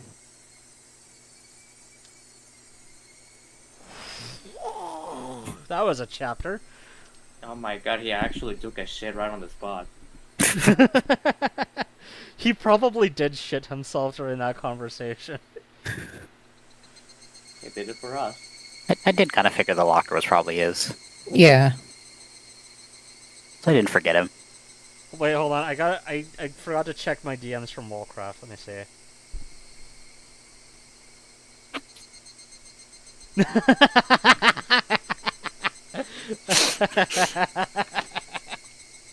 Can you please post that publicly? That's awesome. Oh my god. Yeah. I'm probably gonna have to edit this episode anyway, so I might even like flash it on screen or something if I remember. That's just wonderful. Really. Satoshi and I had what? All my well-planned actions throughout the day turned out to have been nothing more than a reenactment of what Satoshi had done. Satoshi, had he really been in the same situation as I was now? The friends he had gotten along with had changed suddenly, and for no reason, at least none that I had noticed, planned to kill him? Then, fearing for his life as I am, he got a bat to protect himself, and carried it around every day to practice his swing. And then, one day, suddenly, he transferred. My blood went cold, causing a prickling sensation to course through my veins. Starting near my heart, it radiated outwards, from the top of my head to the soles of my feet, chilling every part of me without recourse. What did she mean by transfer? What did she mean by transfer? Was Satoshi still at wherever he transferred to? Was he the only one who would be able to understand me? Would he be able to tell me why it all ended up like this? More importantly, where did he transfer to? What did she mean by transfer? What did she mean by transfer? Before I knew it, I was at my front door. The frigid knob was hard to turn. Was nobody home? It wasn't that odd of an occurrence. I reached into my pocket and pulled out a single key attached to my first seal keychain. I stepped into the entryway. Just as I was about to take off my shoes, a chill ran down my spine. Someone had entered right behind me. Like a classmate messing around, standing right up against my back. You're kidding, right? It had to be my imagination. Logically speaking, it was impossible for someone to be able to hide their presence within my personal space all the way through the door. but there was undoubtedly someone behind me. Hey now, Keiichi. How do you know they're there even though they're behind you? Because I could hear the sound of flowing hair. There's no other reason I'd hear that sound. That was the presence. Because I could hear the sound of them blinking. Keiichi Maebara, there's no way you could hear that! My most base instincts were warning me of the presence. Common sense was telling me that it was just my imagination. It was just my imagination. There was nobody behind me. I began to erase the mental image of an eerie figure standing behind me. But at the same time, I asked myself, if there was nobody, then what was I feeling? As an uncomfortable sensation crawled up my spine. Actually, wouldn't it be better if there was somebody there? If there was nobody there when you turned around, would you be able to accept that? I'll be able to answer all those questions just by looking behind me. But I didn't have enough courage to even do that simple task.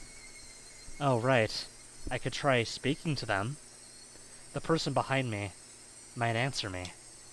It was a random thought. I didn't care how I went about it, just so long as I didn't have to turn around.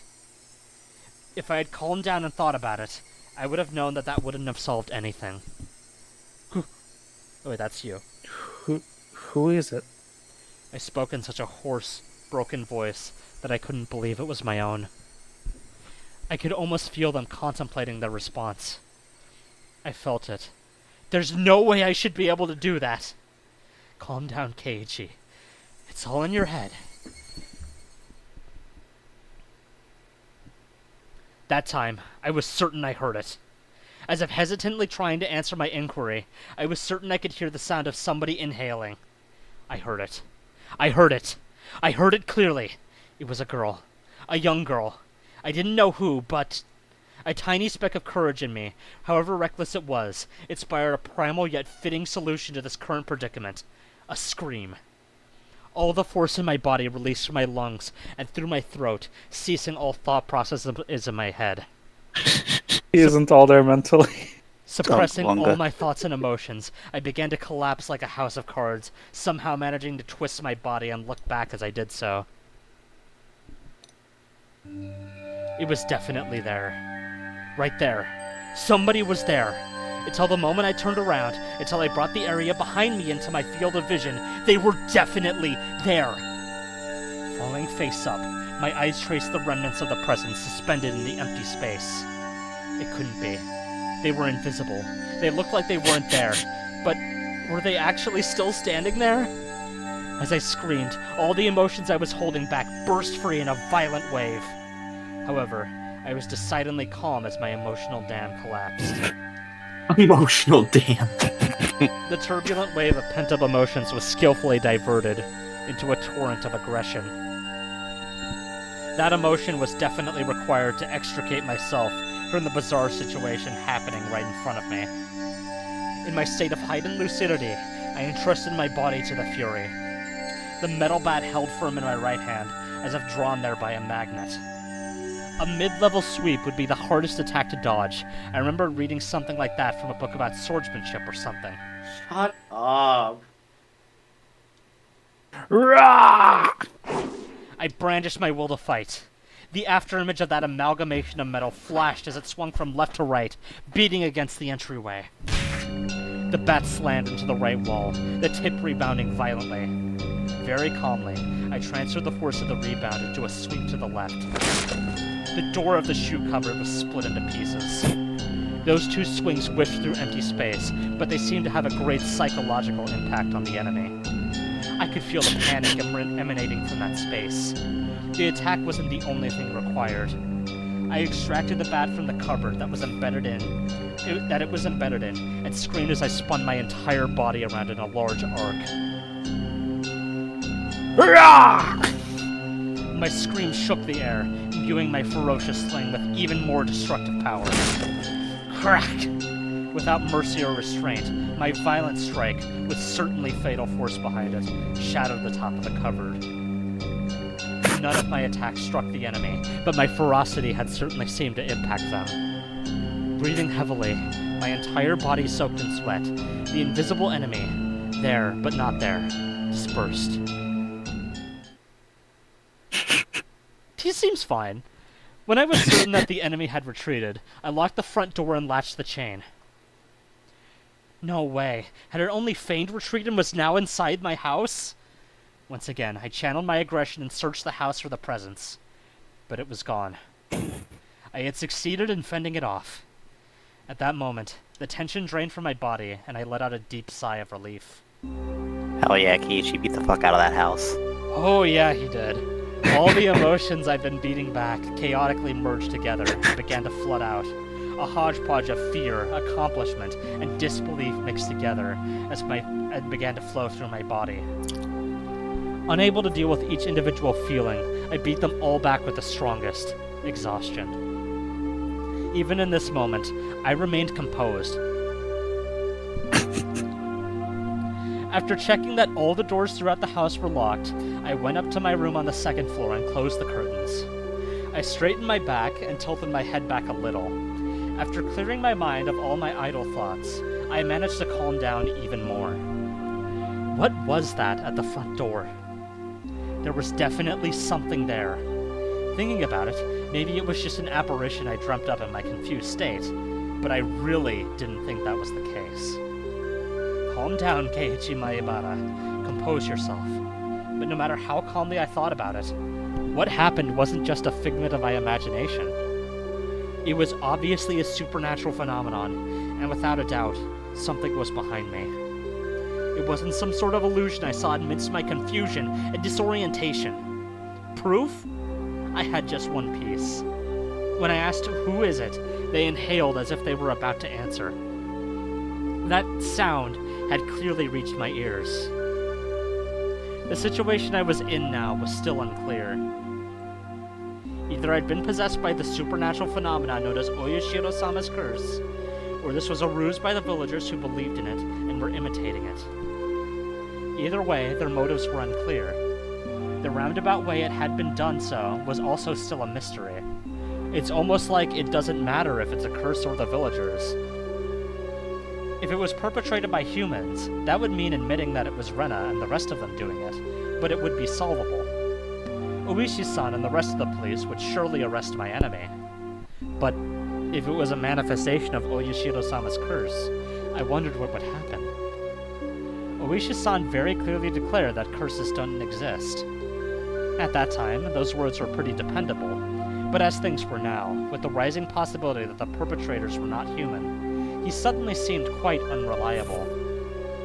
If I told Oishi-san this was the work of Oyashiro-sama's curse, what would happen? Also, doesn't he outright describe Oishi as unreliable when he first meets him? I'll have to double check that. Anyway. I couldn't imagine his reaction, but it would go without question that a void would quickly expand between myself and Oishi-san. With me having so few allies to begin with, and not being able to confidently declare whether or not this was a curse, there was no merit to doing that. I'd better keep the facts of what just happened at the doorway to myself. It would be better if I didn't add what happened to the memo behind the clock. There was still the ever so slight possibility that I was actually confused when I thought I was composed, and I was just going berserk in the entryway. How wonderful that would be if that was what really happened. I would be able to refute Oyashiro-sama's curse. But if I denied Oyashiro-sama's curse, then that would mean that admitting Rena and the rest were the perpetrators. If I said that Rena and the rest weren't the perpetrators, then that would mean believing in Oyashiro-sama's curse.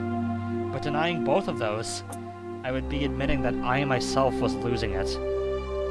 The three options from which I couldn't choose became a trilemma of sorts. They mixed together and formed a whirlpool in my mind, making my head spin. Once again, I straightened myself and leaned to get my head back slightly to cool myself down. Calm down, Keiichi. Accept what has actually happened as reality. Stop thinking of anything more than that. But I couldn't help but think of it. How wonderful it would be if it turned out I was delirious and everything up until now was a figment of my imagination. Oyashiro-sama's curse wouldn't exist, and I would still be bestest buddies with Rena and the rest.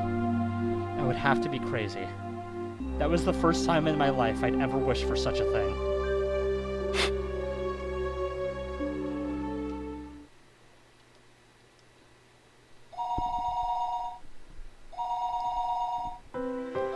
The phone rang noisily downstairs. Generally, there were no calls for me, so I never really answered the phone much. But since my parents weren't here, I had no choice. I squirmed off the bed and went downstairs.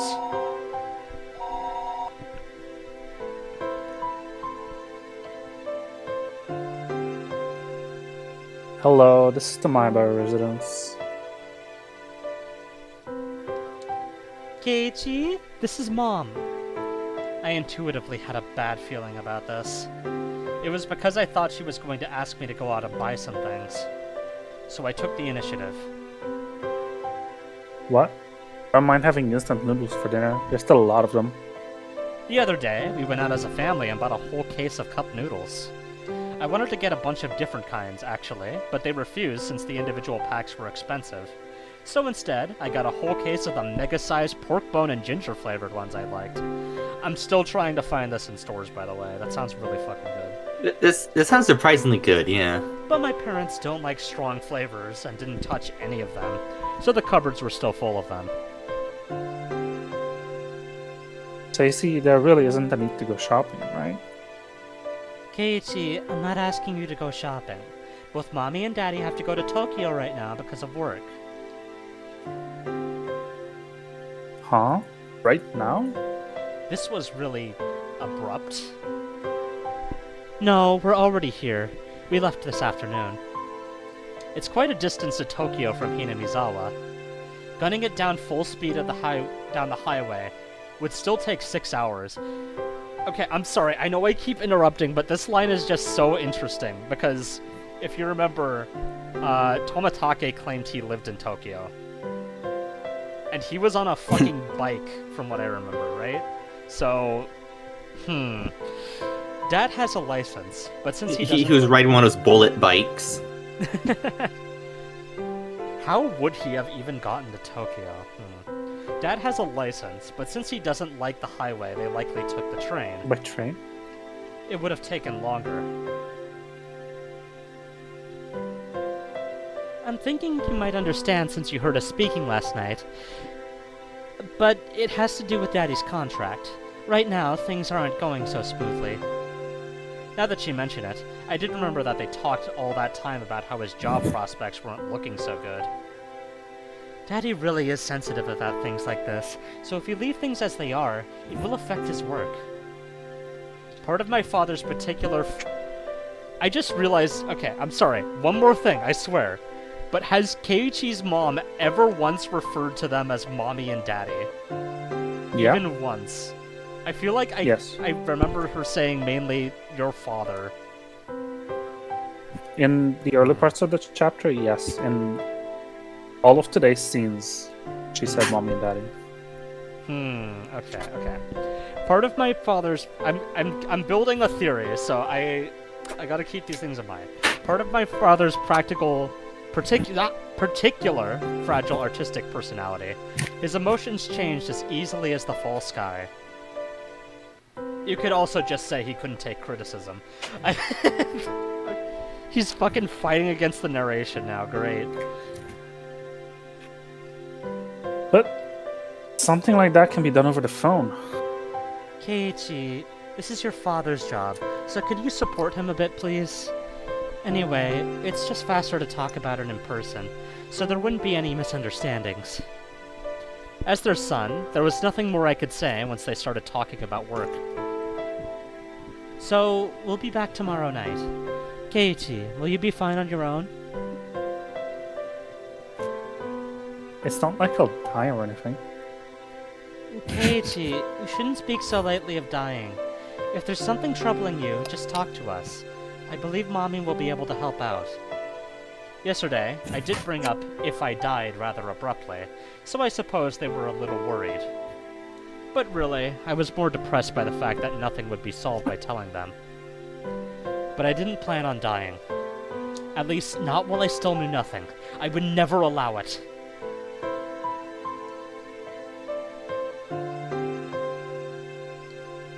I won't die. I won't. I'll survive even if I have to gnaw my own leg off. Yeah. See you then. Tomorrow morning, make sure to wake up and eat your breakfast. And don't forget to take a bath and brush your teeth. Yeah. See ya. The call Not even ended wake up like on time, that. just wake up. Just wake up at all. I mean, fair enough, honestly. Sometimes my parents went off to Tokyo for business meetings. But Tokyo was far away. They normally did things by phone. The times they did go were normally planned out in advance. It never happened this suddenly. I couldn't say those circumstances didn't feel strange, or rather, unnatural. Anyway, I only needed to recognize the reality of the situation. Tonight, I was the only one in the house. Home alone. And when my parents came back from work, I'd be gone. Missing. This is my favorite Vanished. Home Alone movie. Agreed. Looking back on the series of events of the previous 5 years involving Oyashiro-sama's curse, it wouldn't seem that strange at all. Come to think of it, it was getting pretty late. I didn't think it was good that the only light in the whole house was from my room on the second floor. It was the same as broadcasting to the enemy that my parents were gone and that this was their chance. First I ran to the living room, flicked on the lights, and turned on the TV to a reassuring volume. Next was the study. I similarly turned on the lights and some music. With this, from the outside, it would look like my parents were here. Once again, I went through the house, checking to see if there was anything left unlocked. When I saw the veranda and the laundry still hanging there, I went pale. That would have made it too obvious. I needed to take it down. I snatched down the laundry haphazardly and erased all traces that my mother wasn't there.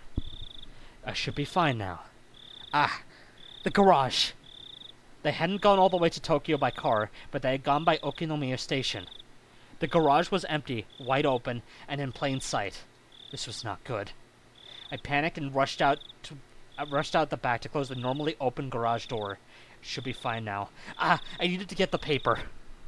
Mom always got the paper. Since they left in the afternoon, the evening paper was still out there. My premonition was correct. I pulled out everything from the mailbox and dropped it in the entryway. With this, for sure this time, I should be fine. Come to think of it, leaving the cupboard busted like that for my little freak-out was kind of bad. I'll just say I tripped and fell, and the bat I was holding smashed onto it. My hand slipped. Even so, just leaving it in its current state wasn't good. I should clean it up a little before Mom got back and scolded me. I remember that there was a broom and a dustpan in the closet. As I was going to get them, the phone rang once again. Sorry, I tripped and fell and smashed 3 separate holes in the walls. Hello, this is the Maiba residence.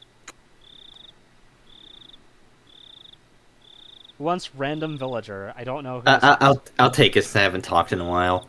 Oh, is this Geichi-kun? Is your mother around?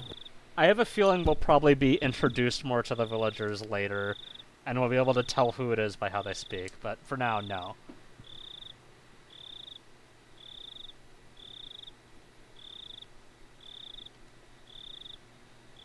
K1? She isn't here at the moment. You idiot, Keiichi Maebara! Don't reveal that your parents are gone! You can follow up still. Calm down and take care of it.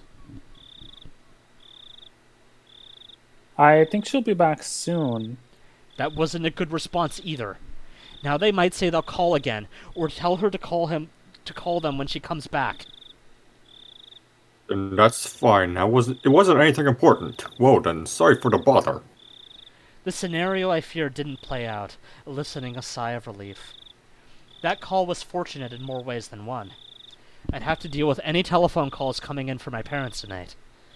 I was somehow able to deal with the phone call just now, but I couldn't continue to rely on such poor improvisation. I needed to make up a good story to explain that my parents were home, but couldn't answer the phone at the moment. They were making tempura and couldn't step away right now. That wasn't good enough. They were sick and went to bed because they weren't feeling well. Was that going to be safe enough? I was thinking about it on the way back to my room when the phone rang once again, damn, just fucking blowing up the phone. It was like they were calling because they knew I was going to lie. I didn't want to pick up, but I knew I had to. They'd suspect my parents weren't here. I should have just taken the phone off the hook under the pretense that I didn't realize that it was. But since the phone rang, I had to pick it up. I prepared myself and lifted up the receiver. Hello. Moshi moshi. I stopped announcing that this was the Maebara residence. I had no reason to be kind to someone I didn't know the identity of. But unlike my uncouth voice, the person on the other side sounded goofy and lighthearted. Hello. My apologies for calling so late. This is Oishi, from the Okuniyomiya bookstore. Oh, Ishi-san? Is that you, my bar-san? Good evening. Good to hear you're doing well. Wait just a moment, please. Yeah, he's doing great. Even Oishi sees it. I grabbed the portable handset and rushed up to my room with it. It was the same no matter where I was, since there was no one else home. But I wanted to be in a spot that felt just a bit safer when speaking on the phone with Oishi-san.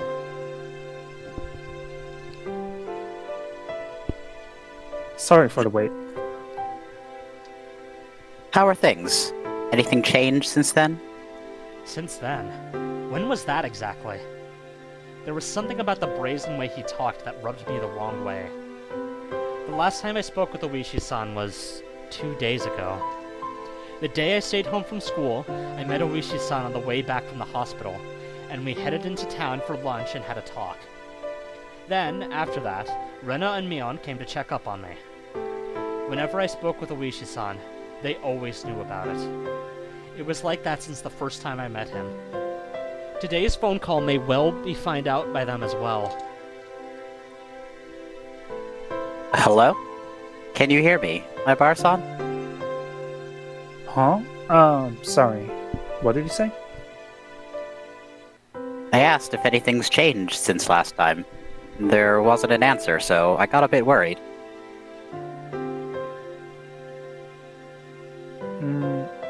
Not really. The words stopped in my throat. There was a ton of stuff that happened, all of it baffling. What should I talk about? I didn't understand any of it, but I should try asking. If I didn't ask now, I may never have another chance. This night when my parents weren't home, I had no guarantees that I would make it through the night safely, after all. Well, Oishi-san, it seems that someone is after me. Really? It could all just be a coincidence. But the day I missed school when I was sick, the two of them came to check up on me. Which two? Rena and Mion. They started asking about how I had lunch with you. What next? They left me some mochi when they came to visit. There was a needle inside. Fortunately, I somehow didn't swallow it. I wonder, could that just have been a threat? About the needle. It was just one of those common sewing needles you see all the time. There was a hole to thread string through. Not that, my bar-san. The needle itself. That's evidence. It could be used as proof that they threaten you. Where is that needle? That's right! That's it! I dropped the receiver and rushed downstairs. When I tossed the mochi, I had overlooked it out of terror, but that needle was a valuable piece of evidence.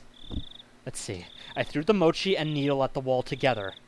If it was there, then it would be on the living room wall.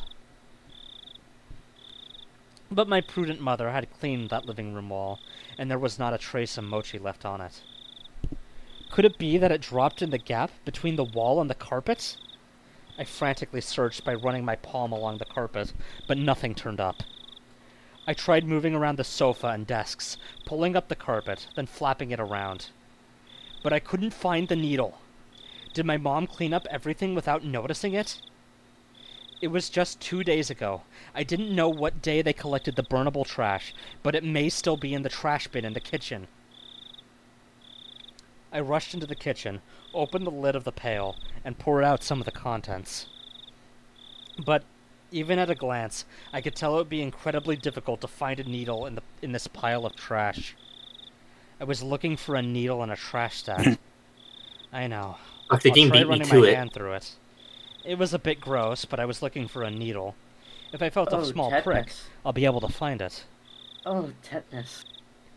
I mean, in this situation, tetanus is not my primary concern. That was a pretty tactless method, but it was the quickest.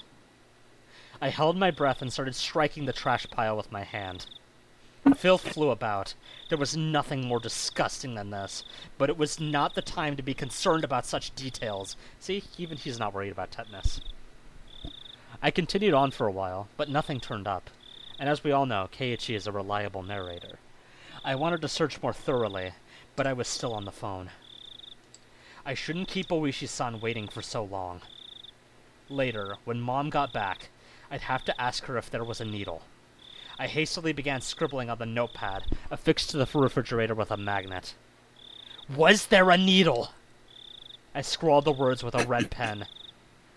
I then dashed back up the stairs, where I had been keeping Oishi-san waiting for far too long.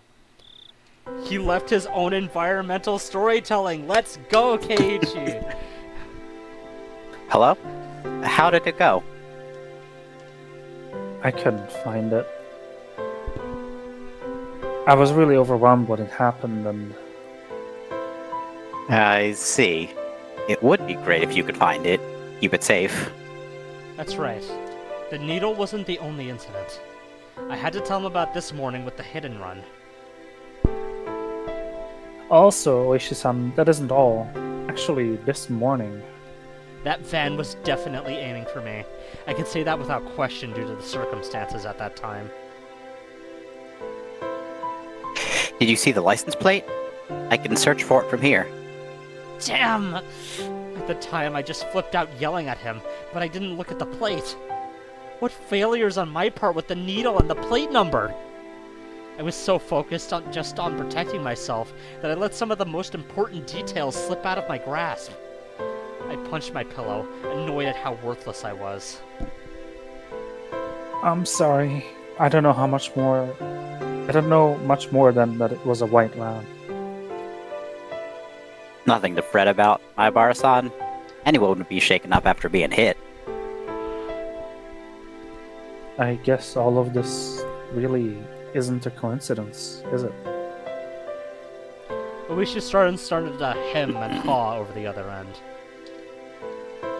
I could imagine him folding his arms. Also, Rena is acting strange.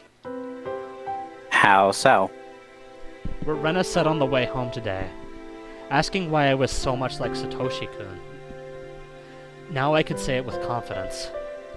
That Rena knew what happened to Satoshi. She knew that there was more to it than him just simply disappearing.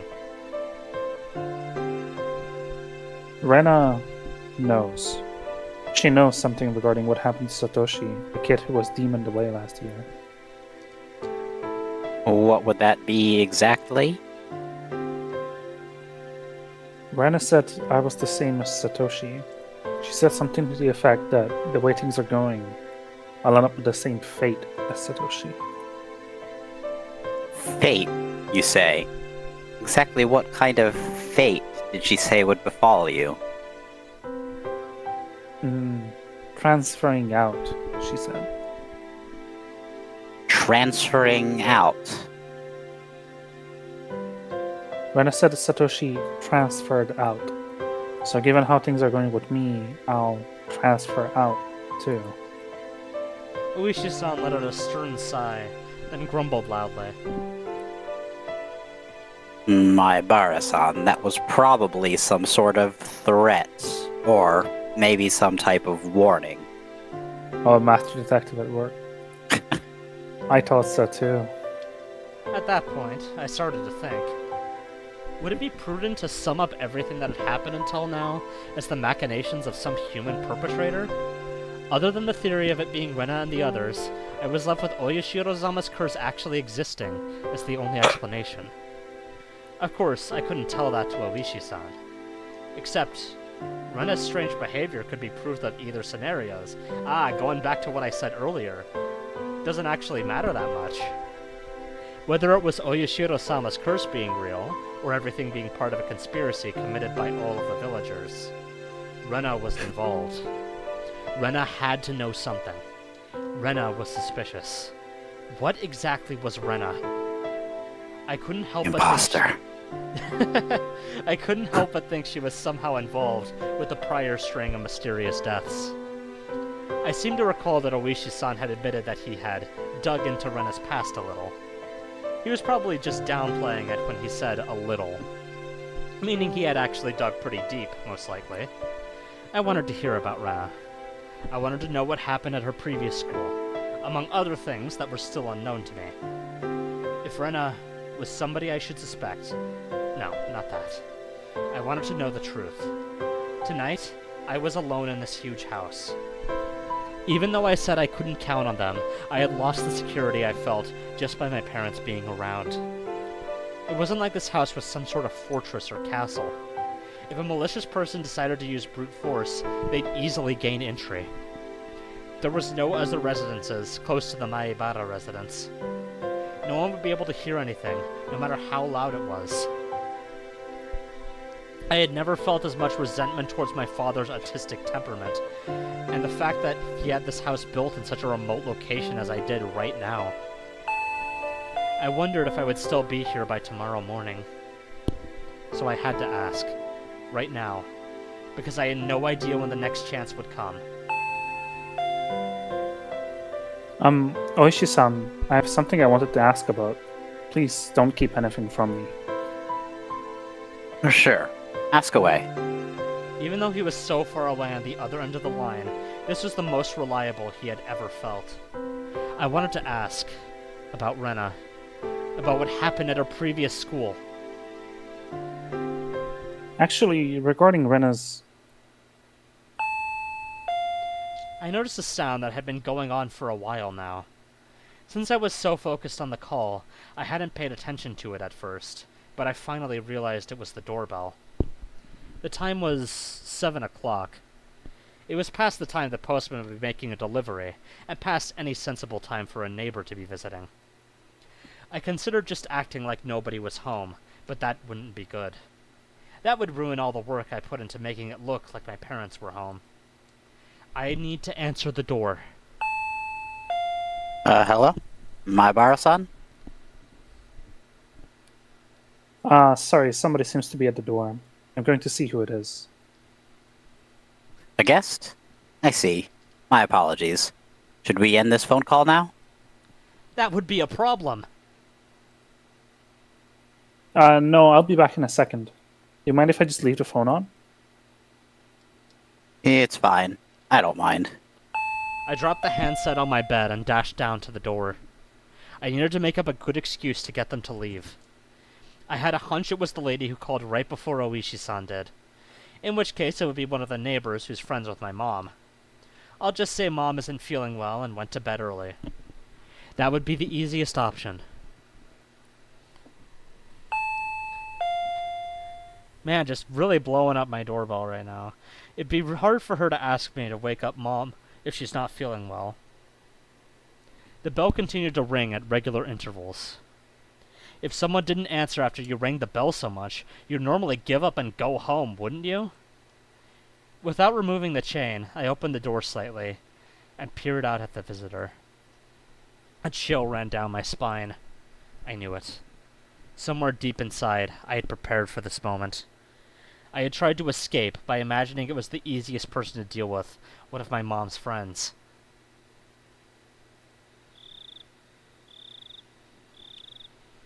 Good evening. Oh! Rena. Killer. There shouldn't be any reason for Rena to come over at this hour. The timing also made me feel uneasy, because it was just as I was about to ask Oishi-san about Rena. I wish I could have chalked this up to mere coincidence. But those unsettling words from Mion several days ago echoed back at me. There's nothing this old man doesn't know.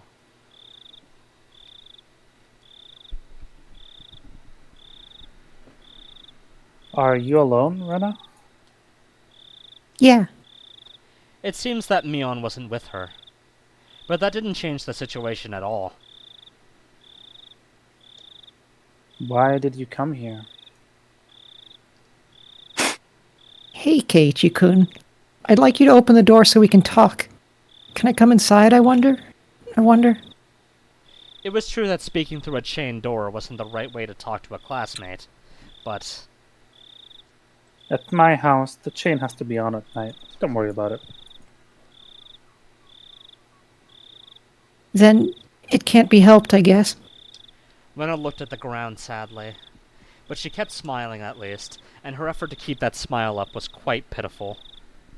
Even though she was tugging at my heartstrings, I didn't lower my guard. As long as I stayed like this, even if it made my heart ache, my life wasn't in danger. What I really feared, more than the possibility that hoodlums would assault me if I removed the chain, was trusting Rena enough to remove the chain, and having my friendship betrayed.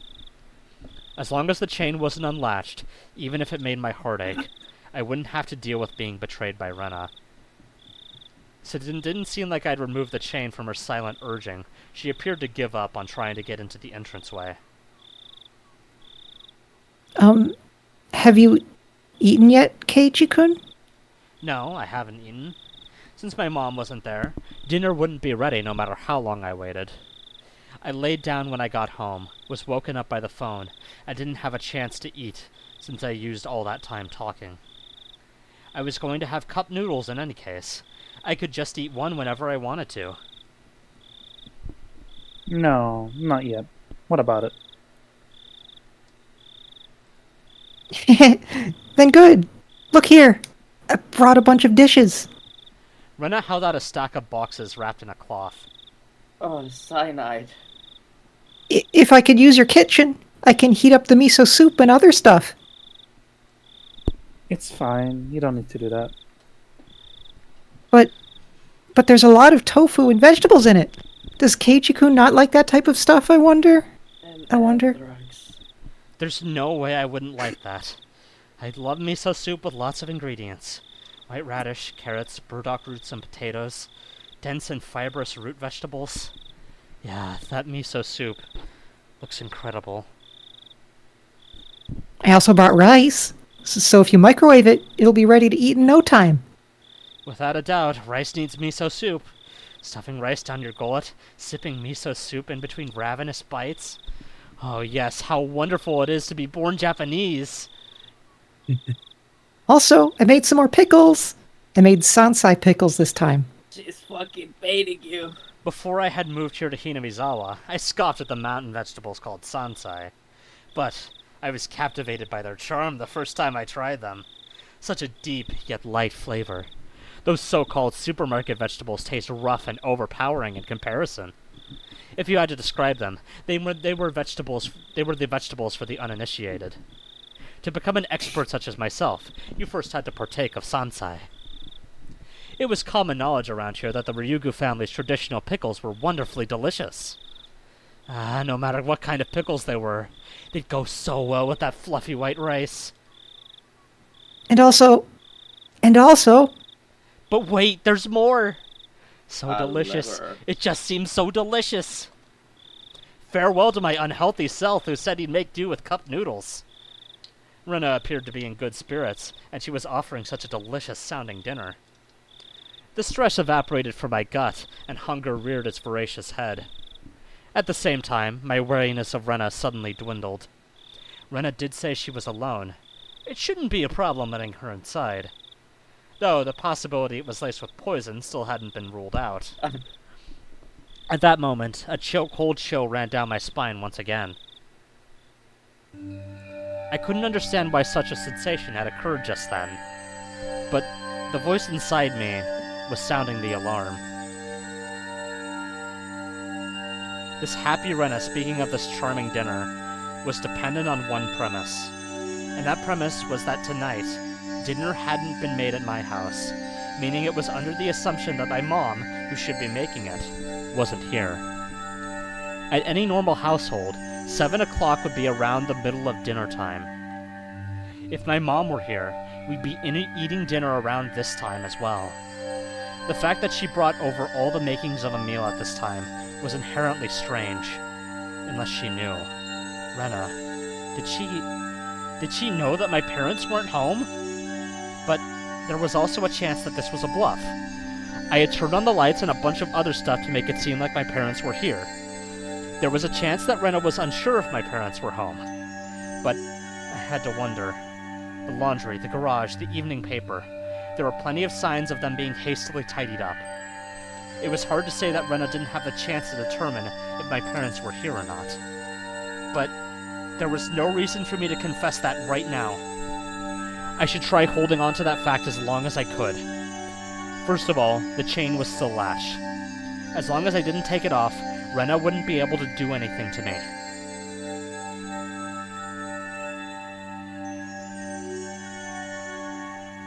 I'm quite grateful, but dinner will be ready pretty soon. I hope I'm capturing the insanity, by the way. Huh? Is that so? Is that so? I know you went through all the effort and everything, but, well... Unable to think of a good way to refuse, my words trailed off weakly. But some of this could work as side dishes, I think. I'm sorry. We have more than enough already. My mom always makes quite a few sides. So... Huh? You have side dishes? With a smile that bordered on a cringe, I dodged her questions apologetically. But the feeling I tried to ignore began creeping up my back again. I spoke as if my mom was setting down dinner right now, but it didn't mesh so well with what Rena was saying. So I know we're almost at time, but this scene isn't that long, and I would like to get to this scene. Do you want to continue, yes or no? Okay. Okay. I'm fine with it. There's Yes, gonna be a first cute Depends on part. everyone else. I'm not hearing a lot of no's right now, so... Okay. Okay.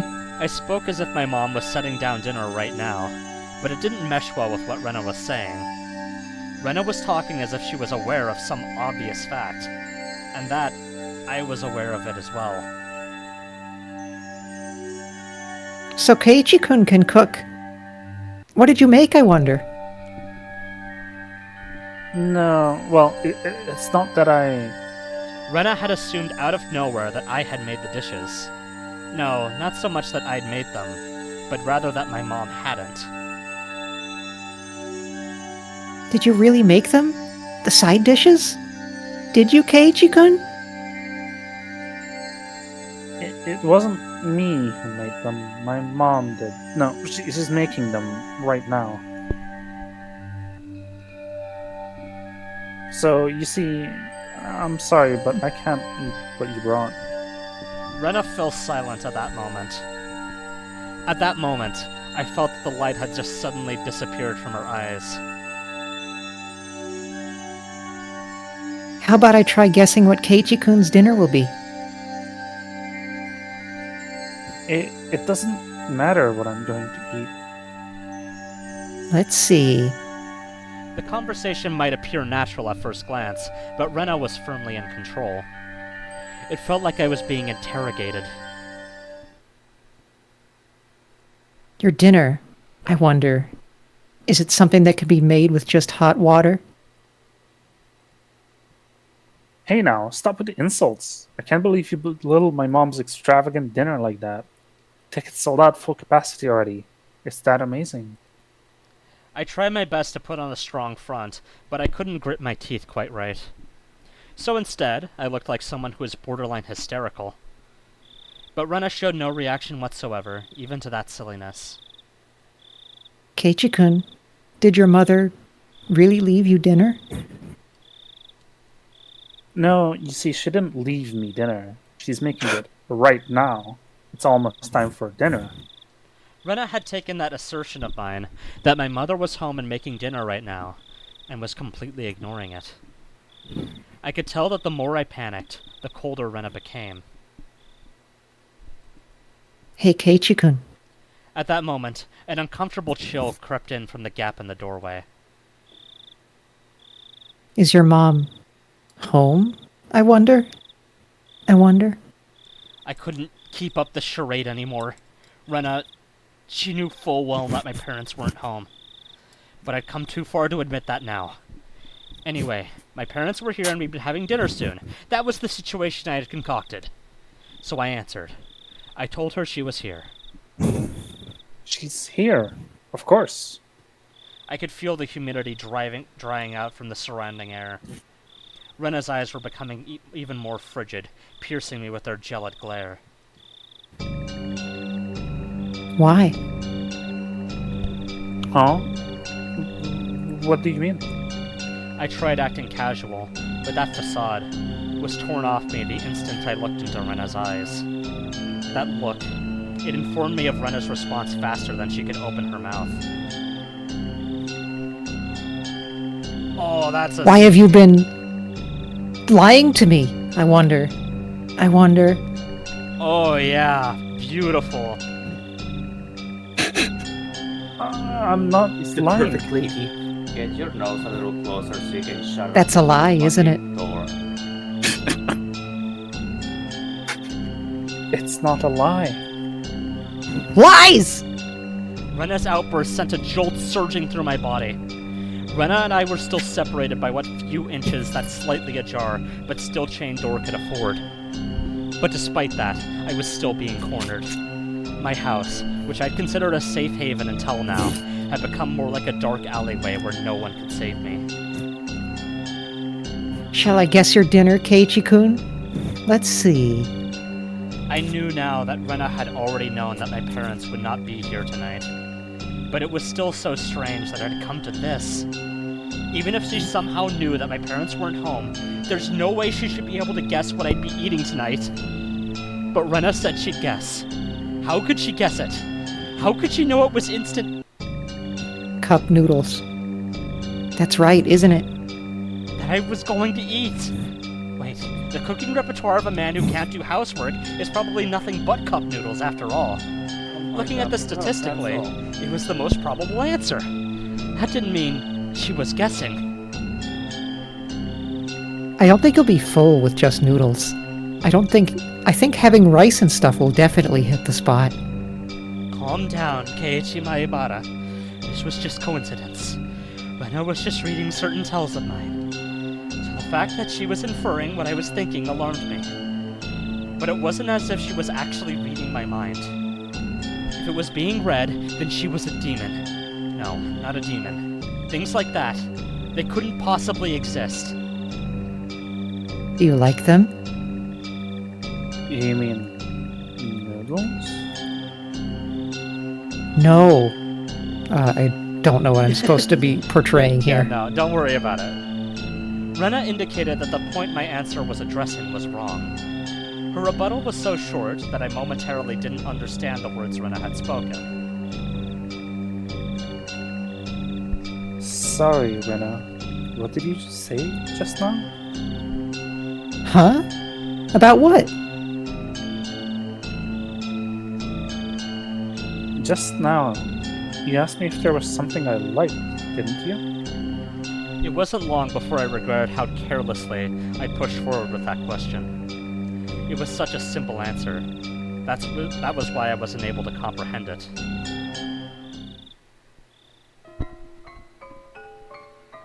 Pork bone and ginger flavor.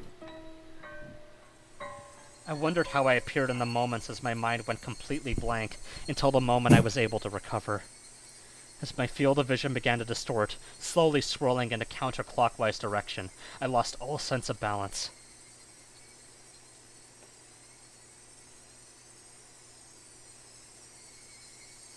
Why do you know that?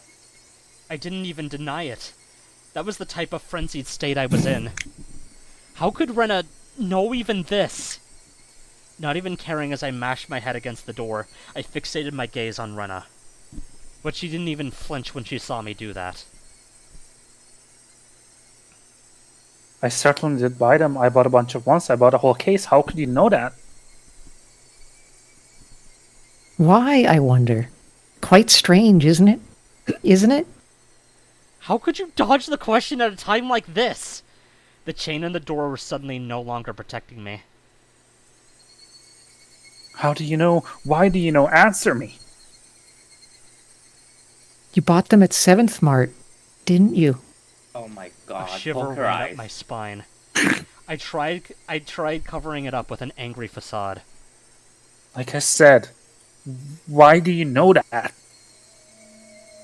I was behind you, following the whole time. What are you saying? I couldn't understand why she was saying she'd been following me all this time. That's because I was right behind Keiichi-kun's back the whole time. Oh, that's good. Yeah, laughter. Yeah, Her eyes like out. that night. That night I was absorbed in my phone conversation with Oishi-san. I didn't even sense her being there, standing behind the door, standing there, just like that. When Keiichi-kun was picking out the noodles, I was watching the entire time. You picked out so many different flavors, didn't you? Then your mom got angry. If you're going to pick the expensive ones, then you should just pick one type, she said. Then you picked out that big box of pork bone and ginger flavor that you love so much, didn't you? I like it too. Pork bone noodles. But I can never eat a whole big bowl myself. My brain was paralyzed, dulling my senses. It might have been a defense mechanism to diminish the fear I was feeling to non-traumatizing levels. I think we're a bit past that point. With the fear being diminished, the fog enveloping my mind was cleared away. She's Then- still I had a talking nickel about for- noodles. I If I had a could nickel for every girl who glared at me through my chained door, I'd have 2 nickels. It's weird, it happened twice. Then I could understand what Rena was saying and started to put meaning behind her words. Even so, my fear hadn't subsided completely. It was like I was standing at the edge of a cliff, eyes closed so I didn't have to look down. It didn't actually solve any of the basic problems. I slowly took a step backwards. As I withdrew, Rena advanced. So, Keiichi-kun, can you open this? We can eat dinner together. I'm sure it's going to be delicious, so... okay? Rena's pale, slender fingers squirmed through the crack in the door, one at a time as if they had a mind of their own, rattling the chain. Oh, Close this the door is... now! I'm gonna just screenshot this for no particular reason. Close the door! If she had unlatched the door... Makes a good thumbnail. that is a good thumbnail, that's what I'm thinking. If she had unlatched the chain from the door, a feeling of terror would have just exploded within me. Break her But fingers! Rena didn't do that. She was simply imploring me to remove the chain. I tried my hardest to light the fuse to the powder keg in my heart. Trying again and again. Clatter, clatter. Those But are it like doesn't song light. lyrics. It doesn't light! I just realized, like, when I first saw, like, their door things, I was like, oh, like, they have the slider, like, vertical instead of horizontal. That's weird. I don't usually see it like that. And I just realized fucking why. When the slider is horizontal, you can't slide the chain open while the door is open. Yeah, Yeah. it's It's vertical very like poorly this. designed like this. You can actually not a open the very door good while it's chain. still chained. That is not a good chain door. This would not create a locked room, for real, on God. Open up? That realization Keiichi-kun? makes this worse. Is she smart enough though? Please go away. I beg you, please go away. How can you say something so mean, I wonder? I wonder. Okay, mate, never mind, this is the thumbnail. Please go away. Go away. Go away. I can't Powder actually. keg It's inside me 5 a.m. finally went off. No smoldering, it just exploded. The scene's almost over, don't worry. I tackled the door. The force through the door had knocked Rena momentarily off balance. I couldn't hesitate here. I grabbed onto the doorknob with both hands, planted my feet firmly, and pulled back with all my might. Finally, That slamming sound I so desired didn't happen. I punched the air. I could feel a tiny, disturbing bit of resistance keeping the door from closing. The Fingers. source of that was Yes! Rena's Yes! fingers. Fucking break it! Each of those fingers wriggling, squirming around like tendrils of a carnivorous plant through the crack in the doorway. So specific. It hurts. It hurts, Keiichi-kun. It hurts. More. Oh. It wasn't a harsh shriek, but more of a yelp she was trying to keep back. Go away. Go away. Go away. I kept on pulling on the door with all my might. I didn't even realize that if I didn't loosen my pull on the door at least momentarily, Rena wouldn't be able to pull her fingers out, and that's why the door wasn't closing. It really hurts, Keiichi-kun. I'm sorry if I was messing around too much. Oh, fuck off. I didn't care one bit for her apology. No matter how much she apologized, it didn't change any of what she had done up until now. It didn't change anything! It hurts. It hurts. I'm sorry. I'm sorry. I'm sorry. Oh wait, that's... Go away. Go away. Go away. Rena couldn't leave even if she wanted to, because I trapped her fingers. Rena's white fingers had become deep red and were no longer even squirming. I'm sorry. I'm sorry. I'm sorry. Go away. Go away. Go away. I'm sorry. I'm sorry. I'm sorry. I'm sorry. I'm sorry. 5 hours. Rena's apologies were occasionally twisted with pain, but like a broken record, she was intent on repeating it over and over. Go away, go away, go away, stop it, stop it, stop it, stop it, stop it! I pulled on the door even harder. Finally, Rena's fingers was somehow able to slip out from their imprisonment in the doorway. The moment that happened, the door closed soundly, and I could hear the thud of Rena falling on her butt on the other side. I locked the door immediately. It made a loud clunk, voicing my rejection to Rena. I'm sorry. I'm sorry. I'm sorry. I'm sorry. Keiichi-kun, I'm sorry. Open up. Keiichi-kun. Rena leaned against the door, apologizing profusely and nothing else.